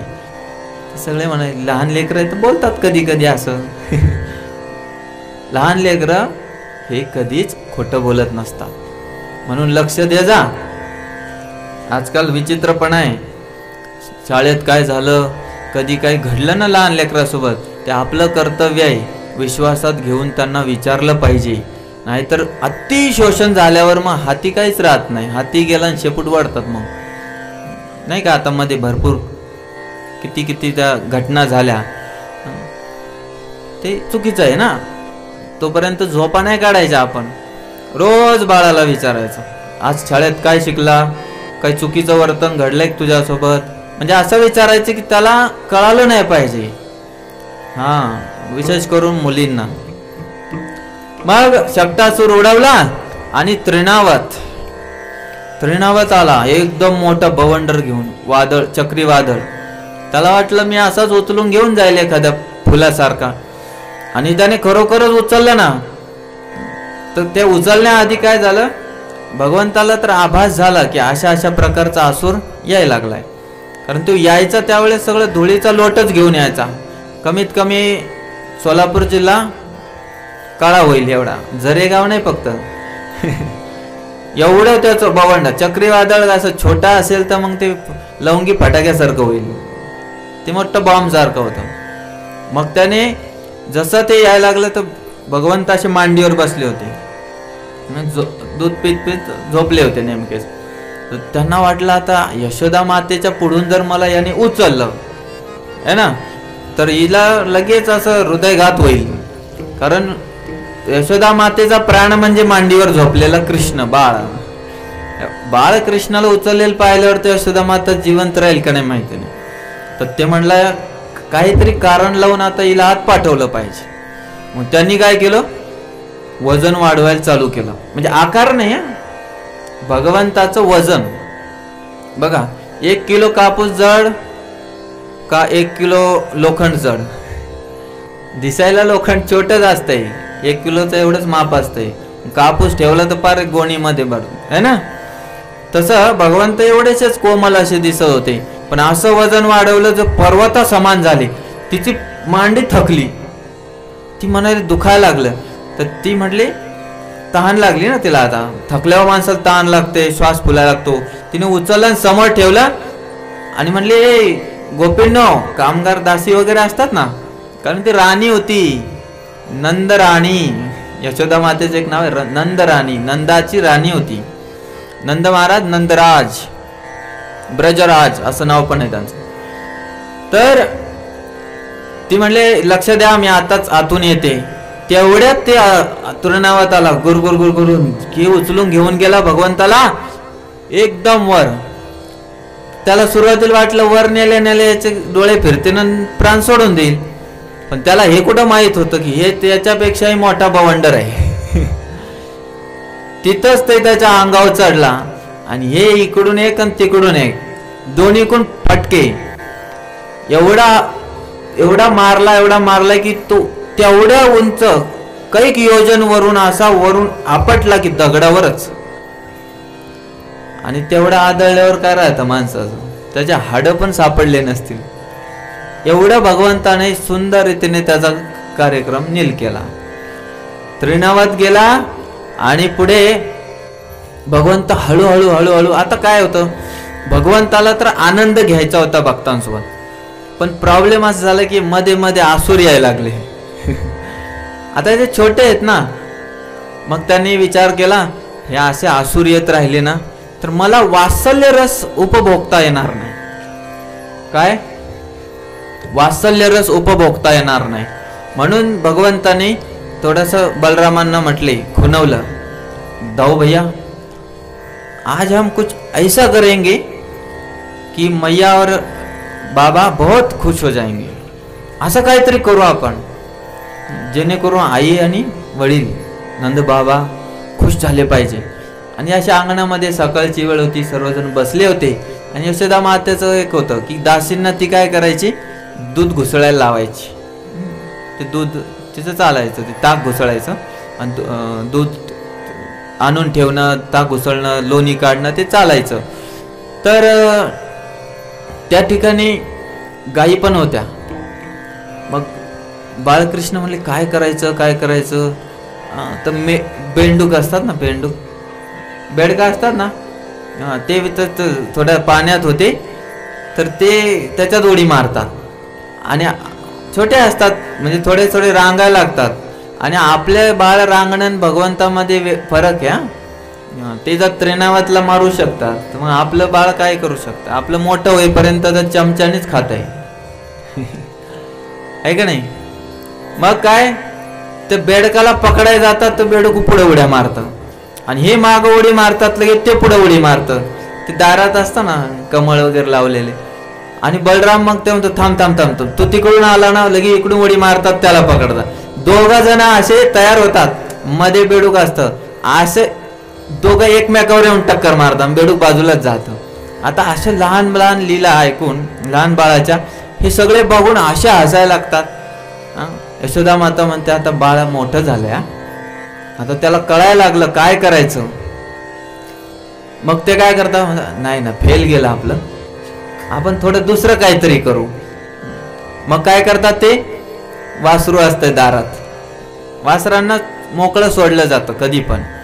गायी पण असल्या ना मोकळ्याच असल्या पाहिजे. दावणीला बांधणे गायीच्या संस्कारात नसतं, पण जर काय म्हणतात तसं व्यवस्था नसेल तर मग बांधू शकतो. पण जेवढी गाय मोकळी तेवढी चांगली असते, ती जास्त विचरण करते, कारण तिच्या प्रत्येक पावलाखाली समृद्धी असते. असं असतं. तर वासरू होतं आणि म्हणले दाऊ म्हणजे बलराम, बळीराम तुमच्या भाषेत, दाऊ म्हणायचं. दाऊ भैया आपण काय करू म्हणे, आता शेपूट पकडू. आता वासरू त्याला काय कळतं यांनी काय करायचं. अशी शेपूट पकडली आणि ते लागलं पळायला. आणि जसं पळायला लागलं तर ते गरगर गरगर गरगर तिथेच फिरायला लागलं. आणि हे माग लटकले ना ते असे लटकले आणि दोघं पण एक नाही, शेपटाला लटकले ना आकाश पाळणा सुरू झाला. एवढा वेळ आता काय करायचं, सोडलं तर जातो आपण. पण भगवंत आहे त्यांनी अशा प्रकारे त्या नियंत्रित केलं वासराला आणि शांत बस. अशा मधुर लीला करू लागले. आता थोडे थोडे मोठे होऊ लागले. आणि मग एकदा त्यांचे मित्रमंडळ श्रीदामा, मधुमंगल, तनसुका, मनसुका, अर्जुन, हे अर्जुन युद्धावाले ना, त्यांचे बाळ गोपाळ, राधाराणीच्या 10 विशेष मैत्रिणी, अष्टसखी म्हणतात त्याला. कसं कृष्णाचे पण अष्टसखा आहेत, स्तोक कृष्ण वगैरे असे. तर ते कृष्ण भेटतात त्यांना, म्हणतात तुम्ही खूपच पातळ झाले रे, सुकडे झाले, खायला देत नाही का तुमची आई तुम्हाला. दूध पीत जा, दही खात जा, लोणी खात जा. आमच्या घरी बघा बरं काय विशेष विशेष व्यंजन असतात. आई रोज माझ्यासाठी विशेष विशेष बनवते. बघा पूर्वी गायी असून लोक अतिशय समृद्धशाली होते आणि आता विचार करतात की मी नोकरी लागलं तर समृद्धशाली होईल. पुण्याला मुंबईला गेला ना आणि गावात फार कॉलर टाईट करून बाप सांगतो माझा पोरगा पुण्यामध्ये नोकरीला आहे. काय करतो ते नका विचारू. ते विचारलं तर मग गडबड होईल है ना. एक जण म्हणू शकतो तो भंगी आहे पण ते सांगणार नाही. तो आयटीत आहे. आयटीत किती तास काम करतो म्हणे. तो ना रात्री पण करतो दिवसा पण करतो. किती दिवस? महिनाभर काम करतो. वर्षातून येतो का एखाद दिवशी तुमच्याकडे? अहो त्याला वेळच नसतो. मी अनुभवलेल्या गोष्टी सांगतोय, असंच नाही बोलत आहे. काय कामाचं आहे. आणि पहिले लोक घरामध्ये एवढं दूध दही होतं की रंगपंचमीच्या दिवशी रंग बनवायचं कामच नव्हतं. पांढराच रंग. पुढचीने पिचकारी मारली गिर गायचं किती थारपार करच. कळालं का? गायीचे प्रकार 250 पेक्षा जाती होत्या. पण काही अधर्मी लोकांनी कापू कापू खाऊ खाऊ आज फक्त 25च जाती राहिल्या. त्या पण सापडत नाहीत. आणि याच्यामध्ये सर्वात मोठा दोष जर कोणाचा आहे तो आपल्या हिंदू धर्माचा आहे. आपल्याला गायी नाही आवडत. गायीसारखं गायीला प्राणी म्हणतच नाही, माता म्हणतात. गायीची फार सेवा ही भगवंताने दाखवून दिली हो. आता आणखी कोणता मोठा साक्ष आणायचा आहे. स्वतःचं नाव गोपाळ बनवलं म्हणे मी गोपाळ आहे. ते म्हणले का मी आयटीतला एखादा मोठा आहे, मी एखादा मोठा मंत्री संत्री आहे. नाही, भगवंत म्हटले मी गोपाळ आहे. कळालं? हा. तर गायीची सेवा करणं अतिशय आवश्यक आहे. तुम्ही एक करा, अर्धी म्हणजे छोटी वासरू करा, नाहीतर पैसे देऊन करा. कशी करायची का? सोडायचं नाही एक. म्हणून आपल्या गृहस्थ धर्मामध्ये एक सांगितलंय, पहिली चपाती गायीला काढणे. करता तुम्ही? किती जण करता? हातवर करा. आजही हा खोटं बोलायचं नाही, नाही तर गाय शाप देईल. हा व्यासासनावून बोलतोय मी. खोटं इथं बोलायचं नाही. घरी बोलायचं पतीसोबत. मी नाही काढले पैसे, काय माहिती कसे गेले खिशातून. गाईला पहिली चपाती, शेवटची कुत्र्याची. नाही का त्या दिवशी म्हणलो कुत्र्याचा आपण तिरस्कार केल्यासारखं झालं, पण नाही, त्याचं सुद्धा स्वागत आहे. कुत्र्यासारखा इमानदार प्राणी सापडणार नाही, पण एका मर्यादेमध्ये. तर भगवंत जे आहेत ते आपल्या आचरणावरून दाखवतायत की बाबा तुम्ही असं असं वागा. या काल तिथं रोड बनणं चालू होता. आम्ही विचार करत होतो, म्हटलं जवळपास 1000 लोकांचं काम गेलंय एका मशिनरीमुळं. कळालं ना? खरं आहे नाही? हा, मला माहित आहे. मी स्वतः सुद्धा काम केलंय. लहानपणी माती उचलायला जायचो आईच्या मागे. का? आता कामच नाहीत लोकांना. पण एक लक्षात घ्या, ज्याला करायचं त्याला काम आहे, आळशाला नाही. ठीक आहे ना? हा. उद्यमेन सिंहस्य. काय? उद्योगच करावा लागतो सिंहाला सुद्धा. राजा जरी असला तरी शिकार तोंडात यायला त्याला पण जावं लागतं शिकार शोधायला. आपोआप तोंडात काही येत नाही. तर भगवंताच्या या विशेष लीला, ऐश्वर्य लीला घडत होत्या काही काही, पण त्याने कसा रस नव्हता येत. मग एक दिवस भगवंताने मातीच खाल्ली आणि बलरामजीने पाहिलं. ते काय म्हणले माहितीये का? मैया याने माती खाल्ली है ना. काय माती खाल्ली म्हणे याने. तर ते म्हणले नाही नाही मैया, हे ना दाऊ माझा द्वेष करतात.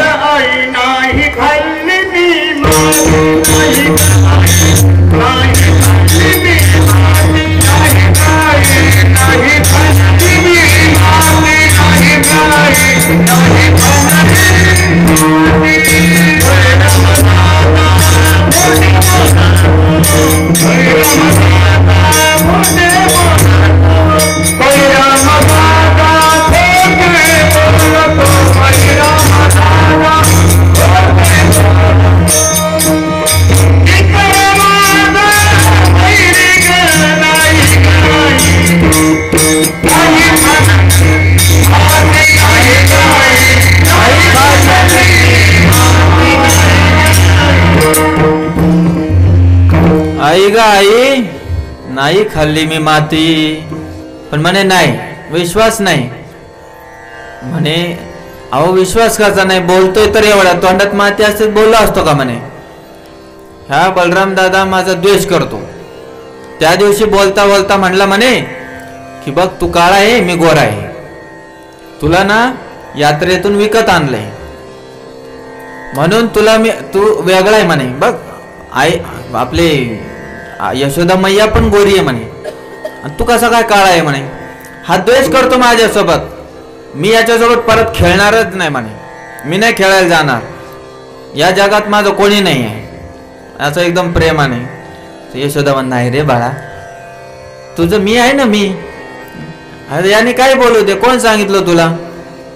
म्हणजे नाही खरोखर बघ मी पण काळा आहे, मी काळाच आहे ना. आगोर आहे, कसं काय शक्य आहे. म्हणे नाही नाही नाही.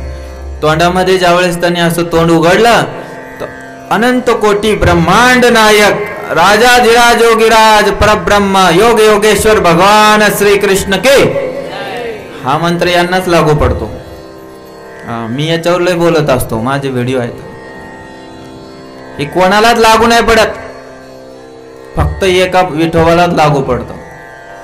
अनंत कोटी ब्रह्मांड त्यांनी मुखात दाखवले, असा एकमेव आमचा भगवंत आहे. तर तिला विश्वासच पटला नाही, तिला झटकाच लागला, तिला मूर्छित झाली, बेशुद्ध पडली. नंद महाराज पळत पळत आले, म्हणे काय झाले यशोदा यशोदा. बघतात तर अरे काहीतरी या कानानेच गडबड केली असणार आहे.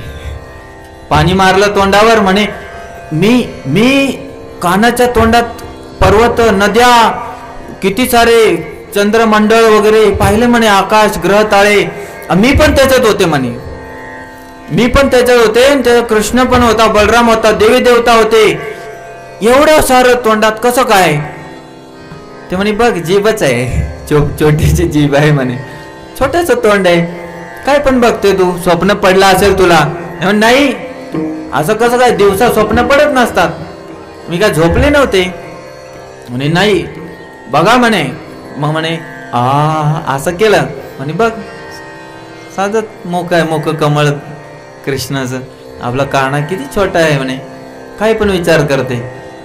पण नंतर मग नंद महाराजांच्या मनात येतं, म्हणे गर्गमुनी म्हणाले होते की हा साक्षात नारायण असणार आहे, नारायण स्वरूप आहे म्हणे. पण विश्वास पटत नव्हता. भगवंताला वाटलं अरे थोडं लवकरच ओळख करून दिली मी. इतक्या लवकर ओळख केली तर आईचं प्रेम वडिलाचं प्रेम राहणार नाही. हे रोजच ताट बनवती, बसा हा ओम जय जग, नाही नाही गायचं नाही हा ना, ते चालू करतील. जगदीश नाही बनायचं मला.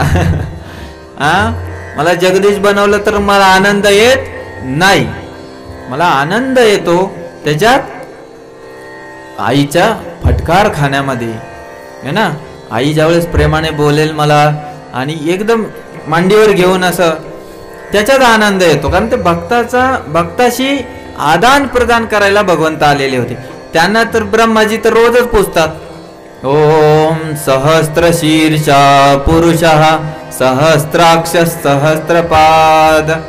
कळलं का. हजारो डोळ्याच्या, हजारो हाताच्या, हजारो पोटाच्या, हजारो पायाच्या भगवंता नमस्कार. हे काय. ते म्हणता हजारच का बोलतोय, 1,00,000 पण आहेत माझे, अनंत पण आहेत. हे ब्रह्माजीचं आवडते रूप आहे, आपलं किटकटीवर कर ठेवणार आहे. तर त्यावेळेला काय झालं, त्यांनी मग योगमायेने सगळं झाकून टाकलं, दैवी शक्तीने त्यांना विसरून टाकलं. की ती म्हणली नाही नाही बरोबर आहे तुमचं.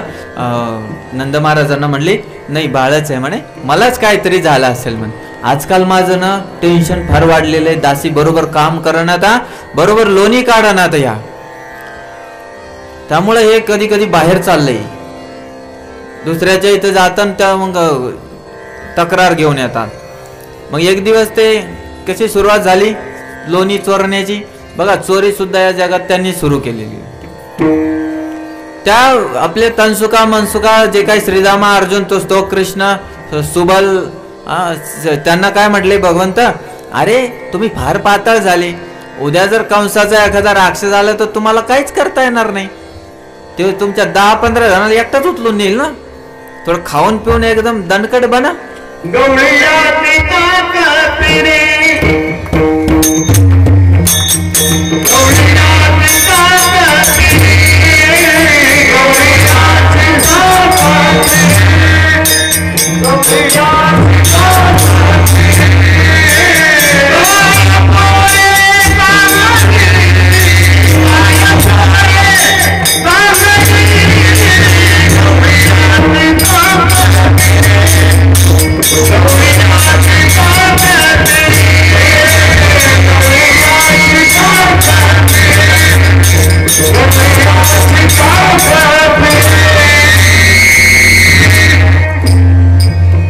हरी तर खाऊन पिऊन थोडे दणकट बना, काहीतरी बळकट झाले पाहिजे, असे दंड वगैरे असे मोठे झाले पाहिजे, काय पातळ पातळ तुम्ही सुकडे. ते म्हणले काय सांगायचं, त्या कंसाला सगळं दूध दही माखन नेऊन द्यावं लागतं म्हणे, आम्हाला मिळतच नाही घरी. किंवा असं आहे का, तरी म्हणलं की नंद बाबा मथुरेला का जातात सारखे एवढे मडके घेऊन, त्याला नेऊन द्यावं लागायचं टॅक्स, आणि तुम्ही थोडंसंच घ्यायचं, 5 लिटर मधलं वाटीभर तुम्हाला. मग ते म्हणे असं आहे का, आता आपण लहान आहे, आंदोलन नाही करू शकत, आणि उपोषणाला बसणं आपल्याला जमत नाही, कारण भूक जास्त लागते आपल्याला, त्यापेक्षा आपण काय करू म्हणे, जो सीधे तरीके से नहीं मिलता है उसे छीन कर लेंगे. आपण चोऱ्या करू म्हणे, चोऱ्या. तो म्हणलं रे बाबा चोऱ्या नको रे, आमच्या मायबापान शिकलो चोरी पाप आहे, महापाप आहे महापाप. ते म्हणलं बघा तुम्हाला करायचं तर करा, मी आणि बलराम दाऊ आम्ही रेडी आहे दोघं, तुम्हाला नाही करायचं तुम्ही बाहेरच बसा. तर ते म्हणले असा पण खेळाचा आनंद येणार नाही दोघं नसले तर, आपणही चला. आणि मग त्यांचं सुरू झालं, आणि जिथं जायचं तिथं खायचं प्यायचं, आणि वरून मटके फोडायचे, सगळीकडे दूध दही माखन लोणी पसरून टाकायचं. एवढ्या बाललीला सुंदर चालू झाल्या. एक दिवस असं झालं की एका गोपीने दुधाचं मडकं वरी ठेवलं होतं, आणि असं वर ठेवलं, आणि मग ती अशी बाहेर लक्ष ठेवायलाच बसली होती, पण हे आतमध्ये कुठून गेले, खिडकीतून गेले का उडून गेले माहिती नाही, आत गेले आणि दगड मारून फोडला, आणि फोडलं तर धार पडायला लागली, आणि तोंडात घेतली तेवढ्यात ती आली. जशी आली आणि तिने पाहिलं की हनुमानच बनले ते, म्हणजे तोंड मोठं, तर तिला राग आला, तिने असं मारलं की सरळ तोंडातच, त्यांच्या तोंडातलं हिच्या तोंडात. चांगलंच आहे ना, प्रसाद भेटला तिला, पण ते तोंडाच्या जागी थोडासा डोळ्याला लागलं, एवढं जोरात धार लागली की तिला सकाळी दिसूनच झालं, जसं गाठतंय ना पाणी गोठतंय बघायचा फ्रीज मध्ये, तसं पॅक झालं, लाल लाल डोळे झाले. आणि ते बाकी दुसरी गोपी म्हणते काय झालं ग सखे, काय झालं तुला. तर म्हणे काय सांगायचं, ते नंदाचं ते कार्ट आहे ना ते आलं, आणि त्याने असं असं केलं, पण म्हणे डोळे उघड की. मग ते म्हणे ते जे रूप आहे ना, असं गाल फुगलेलं रूप माझ्या डोळ्यातून घालवायचं नाही मला, म्हणून मी डोळे बंद ठेवले. एवढं सुंदर भगवंताचं रूप आहे. तिने बिलकुल तोंडच ते डोळेच बंद ठेवले. तर अशा प्रकारे भगवंत लीला करू लागले. ते कधी काय करायचे, एका गोपीने असं मस्त मिश्री, माखन मिश्री बनवली. माखन मिश्री कळते, लोणीमध्ये साखर टाकायची, आणि मग ते एकदम गोड बनतं. आणि तिने असं बस असं ठेवलं खाली, आणि वरून असं बेंच असं केलं, आणि वरून कपडा टाकून बसली.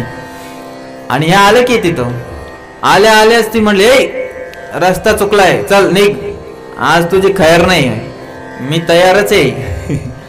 ते म्हणलं मला चॅलेंज देऊ नको बरं का, पहिलं सांगतो. ते म्हणले काय काय करतो बघू दे. ते म्हणलं लगेच शिट्टी मारली, भगवंताने शिट्टी मारली लगेच. ते भाषा कळायला लागली होती आता त्यांच्या मित्रांना. ते गेले आणि त्यांनी सगळे वासरं सोडून दिले. गाईला पाया लागले सगळे वासरं आणि मग ते पण गेले तिकडं है ना. त्याच्या पुढून काना लगेच बाजूला गेला आणि ते वासरं मस्त पित आहेत. आनंद येतोय त्यांना. आणि जसं पाया लागले तर ती एक गोपी पळत आली, अगं अगं तुझे सगळे वासरं सुटले, दूधच उरणार नाही आज. ती म्हणली थांब थांब थांब, मी पळतच आले. आणि जशी पळत गेली आतमध्ये आले. मला शिकवती का तू? हा, तुला मजाकच वाटली, मी काय सामान्य नाही आहे. आत आले, पाहिजे तुला खाल्लं, बाकी फेकलं आणि पळाले. एवढ्या लीला करू लागले. एक दिवस तर प्रभावती नावाची गोपी होती, तिने धरलं, म्हणजे ते त्यांनी असे थर बनवून ते फोडायचे, दहीहंडी वगैरे आहे का नाही. तर मग तिने काय केलं, एकदम असं पटकनच पकडलं कृष्णाच्या हाताला आणि वडत वडत वडत वडत चालली. म्हणे आज तर तू रंगे हात पकडलाय म्हणे, आज नाही सोडत म्हण तुला. आणि जाता जाता कृष्ण म्हणतात, हे मैया तू पण माझी आई आहेस ना, सोड ना, काय होतं, एक दिवस तर खाल, उद्यापासून नाही येणार मी तुला शपथ घेऊन सांगतो बघ, मी गायीची शपथ घेतो, मी येणार नाही. नाही आज तर तुला सोडणारच नाही. हा, ती म्हणली ठीक आहे. मग थोडस बघा, साम दाम दंडभेद समजवला आधी. मग ते म्हणले, मैया तुला काय पाहिजे ते सांग, मी वाटलंच तर नंद महाराजांना बोलतो, तुला काय पाहिजे ते द्यायला सांगतो, आमच्याकडे 9 लाख गायी येतात, तुला काही गायी पाहिजे का ते सांग. ते म्हणले नाही, आज तुझी खैर नाहीये. मग काय ऐकत नव्हती. मग म्हणले बघ बर का, महागात पडेल तुला, हा प्रेमाने सांगतोय, तुला असं महागात पडेल की परत माझं तोंड पाहायचे नाही. ती म्हणली थांब थांब, आज जे होईल ते होईल, तुझे आज खैरच नाही. घेऊन गेले, यशोदा बघ हे तो कार्ट काय करतोय म्हणे, सगळं दूध इकडं तिकडं टाकून दिलं. थोडं तरी समजावायचं ना, संस्कार केले का नाही काही. आणि जशी यशोदा माता बाहेर आली आणि बाहेर आल्या आल्या म्हणली, खरोखर तुम्ही गोपी सगळ्या पागल झाल्या, सतत माझ्या बाळाचं कृष्णाचं चिंतन करता, म्हणून तुम्हाला प्रत्येक माणसामध्ये तेच दिसतो.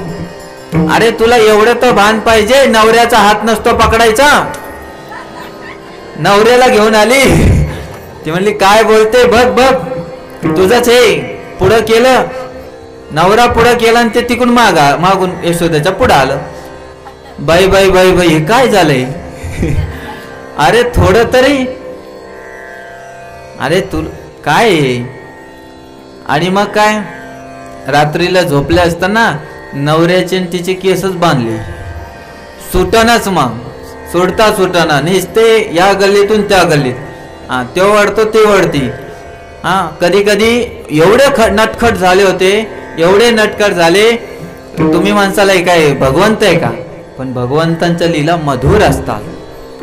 हा लीला मधुरा, काय लीला मधुरा, भगवंताच्या लीला मधुर आहे, वल्लभाचार्य म्हणतात. ते कधी कधी एक नंबर करायचे दारात जाऊन.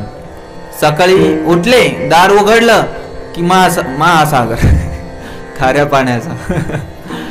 हा सगळं जिकडं तिकडं नटखटपणा केला भगवंतानी. आणि एक दिवस असंच घरी, मग यशोदा माता म्हणायची, अरे एवढं नको करू, खूप झालं आता, तुला काय घरी खायला मिळेल ना का म्हणे. 9 लाख गाईचं भगवंताला जे दूध होतं ना, ते पद्मगंधा गाईचं होतं. म्हणजे 1 लाख गाईचं दूध काढायचं, 1000 गायींना पाजायचं, त्या 1000 गायीचं दूध काढायचं, 100 गायीला पाजायचं, 100 गायीचं दूध काढायचं, 10 गायीला पाजायचं, 10 गायीचं दूध काढून एका गायीनं प्यायचं. त्या चारा नव्हत्या खात, आणि तिचं दूध काढून भगवंतासाठी लोणी बनायचं. पद्मगंधा गाय म्हणतात तिला, ज्या दुधाचा वास कमळाच्या फुलासारखा येतो. एवढं असून सुद्धा तो चोरी करायला जातो. थोडं तरी कळायला पाहिजे ना तुला.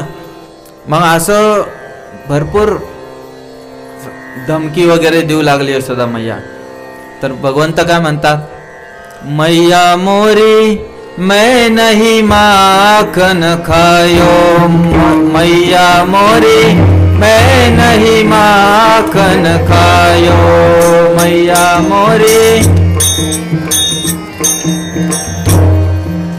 मैया मोरी मैं नहीं माखन खायो, मैया मोरी मैं नहीं माखन खायो, मैया मोरी मैं नहीं माखन खायो, मैया मोरी मैं नहीं दही चुरायो, मोरी मैं नहीं माखन खायो, मैया मोरी मैं नहीं माखन खायो.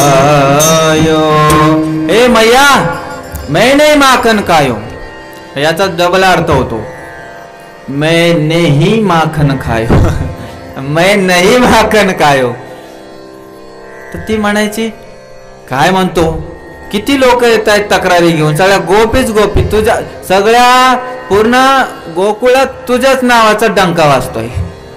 जिथं पाव तिथं ते नंदाचं कार्ट, यशोदेचं कार्ट म्हणूनच बोलवतायत. तुझं नाव काही चांगलं आहे का, लोणी चोर माखन चोर आहे का चांगलं? तू काही आमचे संस्कार दाखवतो काय जगाला? आम्ही तर चांगलंच शिकवलं तुला. सकाळी उठायचं, शालिग्रामची सेवा करायची.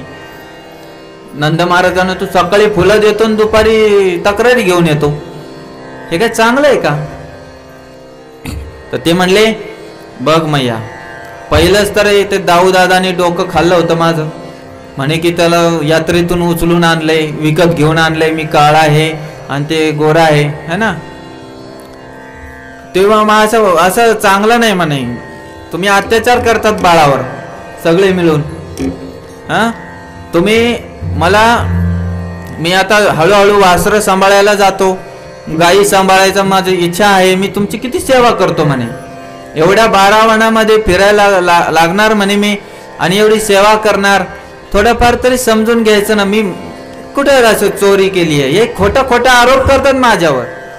आणि गोपींना काय वाटायचं की आज ना मी असं काही लोणी बनवते, असं काही माखण बनवते की उद्या माझ्या इथं आला पाहिजे, ही त्यांची इच्छा असायची. पण वरवर ते कसं मधुरता वाढली पाहिजे ना, मधुरता वाढली पाहिजे म्हणून ते तक्रार पण करायच्या.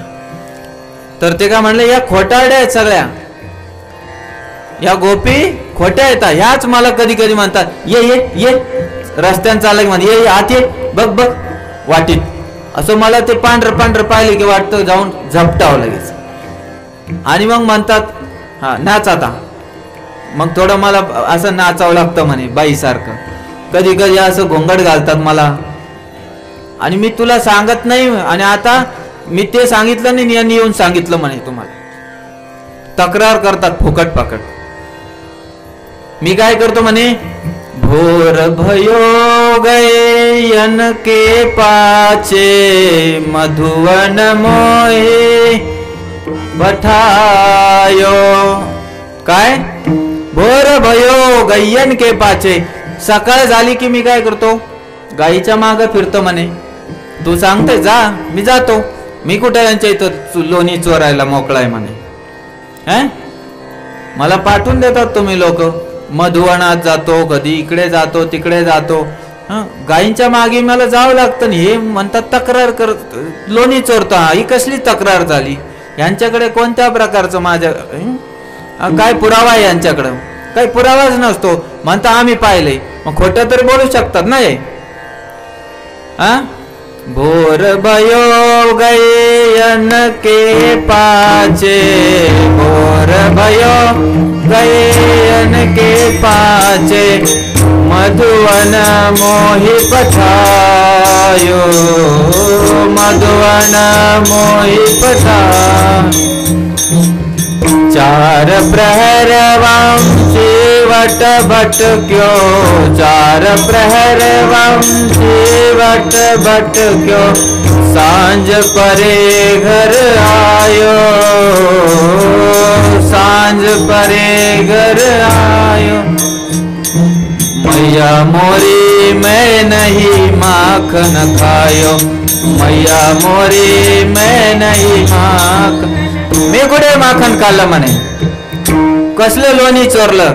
सकाळी मी गाईच्या मागे जातो, मधुवाना तिकडे तिकडे फिरतो आणि 4 प्रहर वंशीवटात राहतो, तिकडे भटकतो म्हणे। आणि या म्हणतात की आमच्या इथे येतो। संध्याकाळ झाली, सांज परे घर आयो, संध्याकाळ झाल्यावरच घरी येतो मी। आणि या म्हणतात चोरी करतो। हे फार अत्याचार होतोय म्हणे माझ्यावर। आता हे यशोदा मैया आणि कृष्णाचा संवाद चालू आहे बर का, हे सूरदासांनी लिहिलेलं आहे, फार सुंदर। काय म्हणतात, मैं बालक बहियन को छोटो, मी बालक आहे, मी बालक आहे, छोटा आहे ना, बहियन को छोटो, माझा हात किती मोठा आहे। बहियन म्हणजे बाह्या वगैरे म्हणतो आपण, हाताचं बाह्या असतं ना, माझा हात किती छोटा आहे, माझा हात पुरेल का।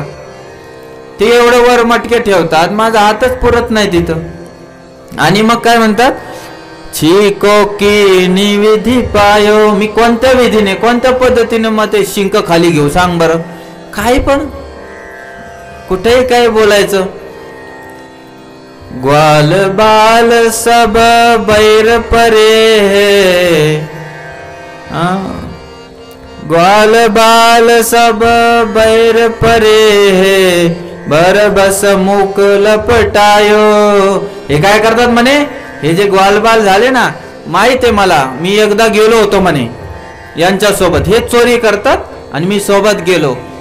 गेल्यानंतर काय झालं म्हणे, यांनी म्हणे कृष्णा तू छोटा आहे ना, तू वर चढ, आम्ही खालून 4 असे 3 2 असं वर जातो, तू वर चढ, मटका खाली काढ। आणि जसं मटकं खाली काढलं, उतरल्या त्यांनी हात घातला आणि तोंडाला लावून दिलं माझ्या। काय केलं, लपटायो, कळलं ना, असं भरून टाकलं तोंडाने, मडकं घेऊन पळून गेले। आणि मला ते गोपी आले मला पकडलं। मग काय झालं म्हणे, चोरी कोणी केली सांग बरं, चोरी तर त्यांनी केली, मला तिथं गुंतवून ठेवलं म्हणे।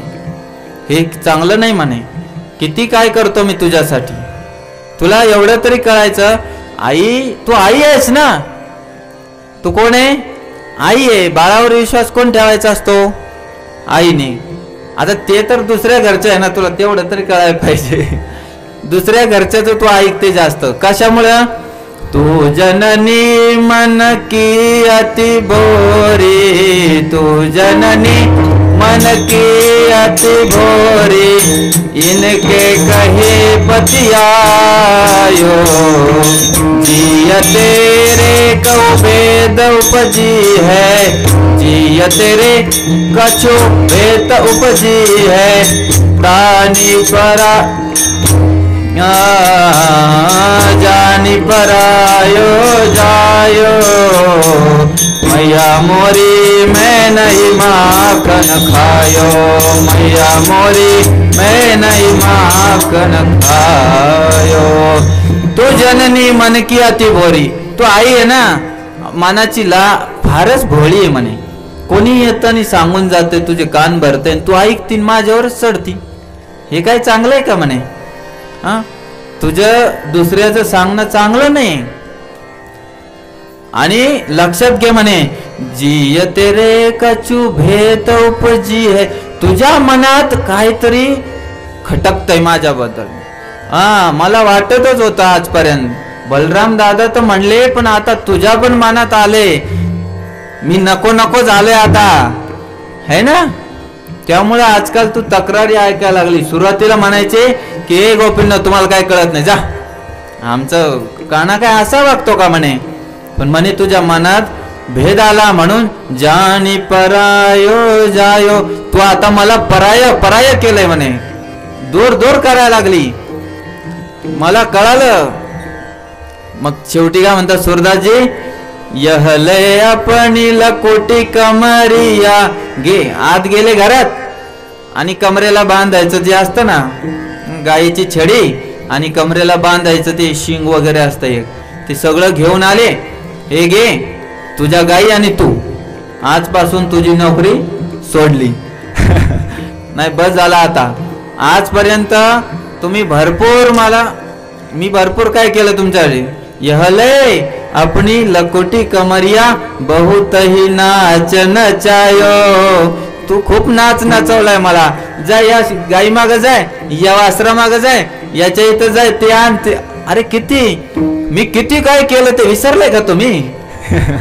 म्हणजे एक लहान बाळ ज्यावेळेस असं बोलतो एकदम समजदारीची भाषा, किती आनंद असेल ना, किती आनंद असेल.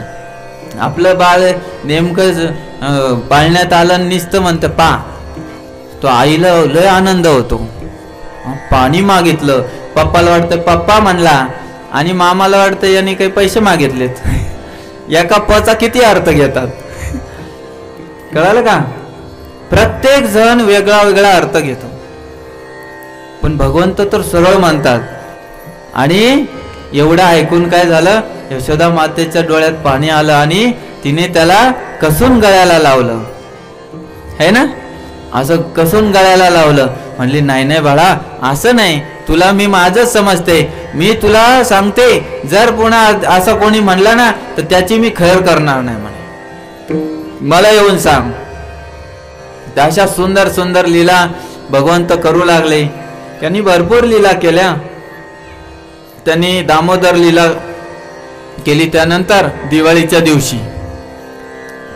दिवशी दारामध्ये यमलार्जुन नावाचे 2 झाड होते. नंदभवन, नंदाचं घर. ते कुबेराचे 2 पुत्र होते, मणिग्रीव आणि नलकुबेर, ज्यांना नारदांनी शाप दिला होता. मध्यधुंद होऊन नग्न अवस्थेत अप्सरांसोबत त्या कैलास पर्वतावरच्या सुंदर सरोवरात स्नान करत होते. तर संत मुनी ऋषी शाप देतात ते भल्यासाठी देतात.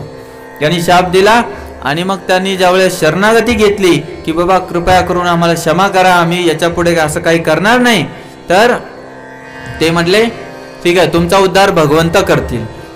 मग असंच एक दिवस असं उखळाला बांधलं यशोदा मैयाने.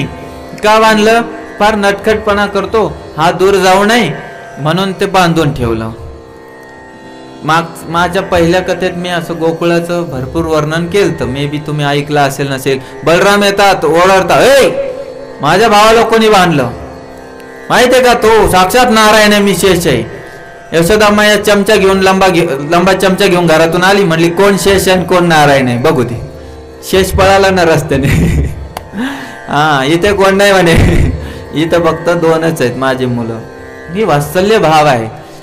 अहो हजारो वर्ष मनाच्या गतीने धावत पळत योगीजन काय करतात, त्या भगवंताला पकडण्याचा प्रयत्न करतात.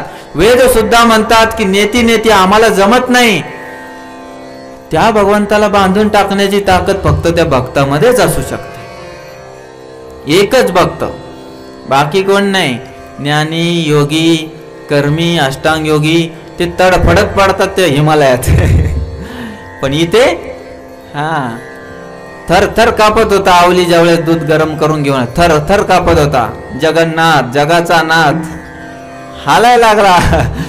कशासाठी, प्रेमासाठी. थोर प्रेमाचा भुकेला हाची दुष्काळ तयाला. तर भगवंताला प्रेम पाहिजे. तुम्ही प्रेम द्या, तुम्हाला प्रेम देतील. तर भगवंतांनी भरपूर लीला केल्या. दामोदर लीलेमध्ये त्यांनी यमलार्जुन वृक्ष उखडून काढला, त्या नलकुबेराच्या पुत्रांचा उद्धार केला. त्यानंतर भगवंत पुढे गौचारण लीलामध्ये वत्सासुराला मारतात, धेनुकासुराला, बकासुराला, कालिया दमन करतात. नंतर दावाग्नी, एकदा अग्निपान करतात. पूर्ण गायी आणि जे वासरं आहेत ते पूर्णपणे म्हणजे जाळाच्या मधोमध असतात. आणि प्रलंबासुराला पण मारतात. असं करत करत त्यांनी भरपूर लीला. गौचारण म्हणजे गाईला चारण्याची लीला. मग ते एकच नसते, ते अशा प्रकारे लीला करत जात. मग एकदा त्यांनी गोवर्धन लीला केली. कशासाठी, इंद्र अभिमानाने तुडुंब भरला होता. भगवंतांनी नंद महाराजाला म्हणले की दरवर्षी इंद्राला काय आहुती द्यायच्या, आपल्या गाई वासरांना उत्तम असं गवत किंवा गोड असं पाणी देणारे जे गोवर्धन आहेत त्यांची आपण सेवा केली पाहिजे, त्यांची पूजा केली पाहिजे. वेणुगीत आहे भागवतामध्ये, वेणुगीत. गोपिया गोवर्धन पर्वताची स्तुती करताना काय म्हणतात, हंताय मद्रिय बला हरिदास वर्यो यद रामकृष्ण चरण स्पर्श प्रमोद मानम तनोति यद सह गोगणस्तयोर्यत पानीय सूयवस कंदर कंद मूले. काय म्हणतात की हा हरिदास वर्य गोवर्धन आहे. तीनच हरिदास आहेत हा, हरिदास वर्य 3 आहेत.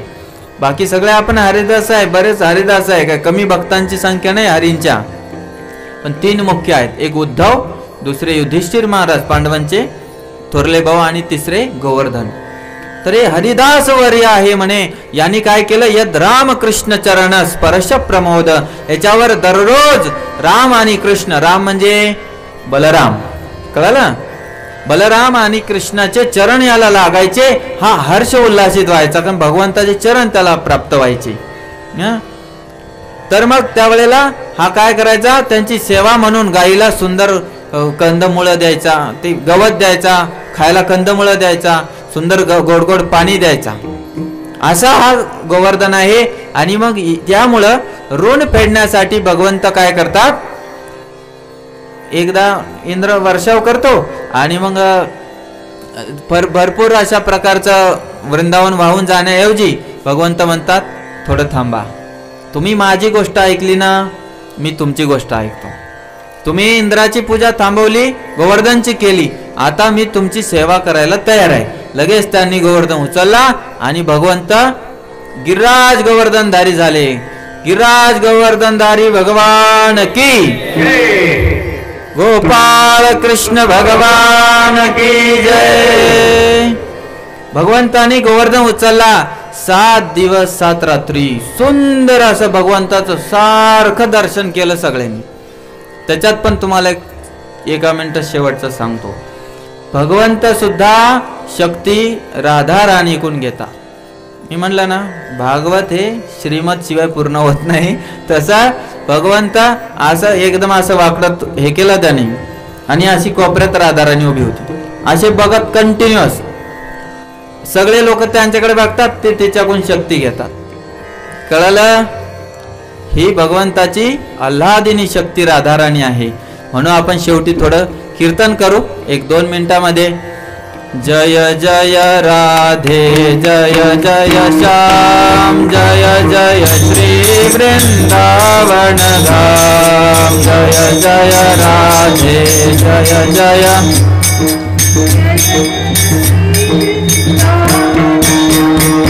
जय जय राधे जय जय श्याम, जय जय श्री वृंदावन धाम, जय जय राधे.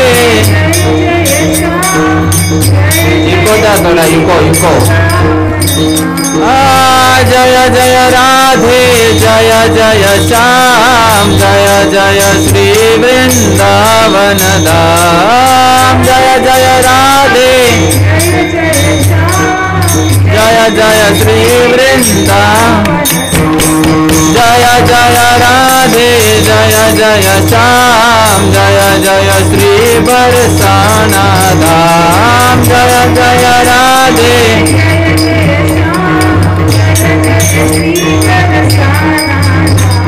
जय जय राधे जय जय श्याम, जय जय श्री बरसाना धाम, जय जय राधे जय जय श्याम, जय जय राधे जय जय श्याम, जय जय श्री वृंदावन धाम.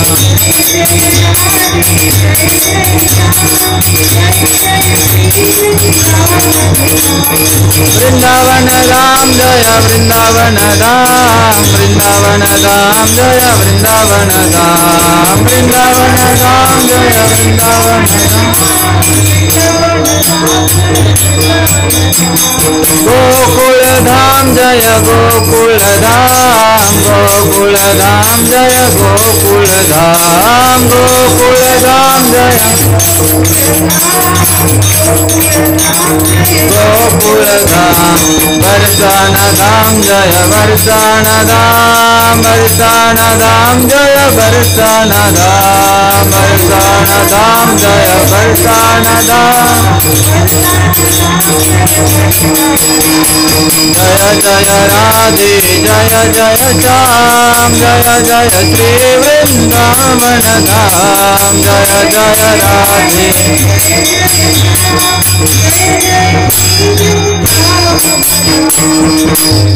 पुंडलिक वरदारी विठ्ठल श्री ज्ञानदेव तुकाराम, पंढरीनाथ भगवान की जय, माऊली ज्ञानेश्वर महाराज की जय, जगद्गुरु तुकाराम महाराज की जय, गोपाल कृष्ण भगवान की जय। आरतीसाठी उभे राहा।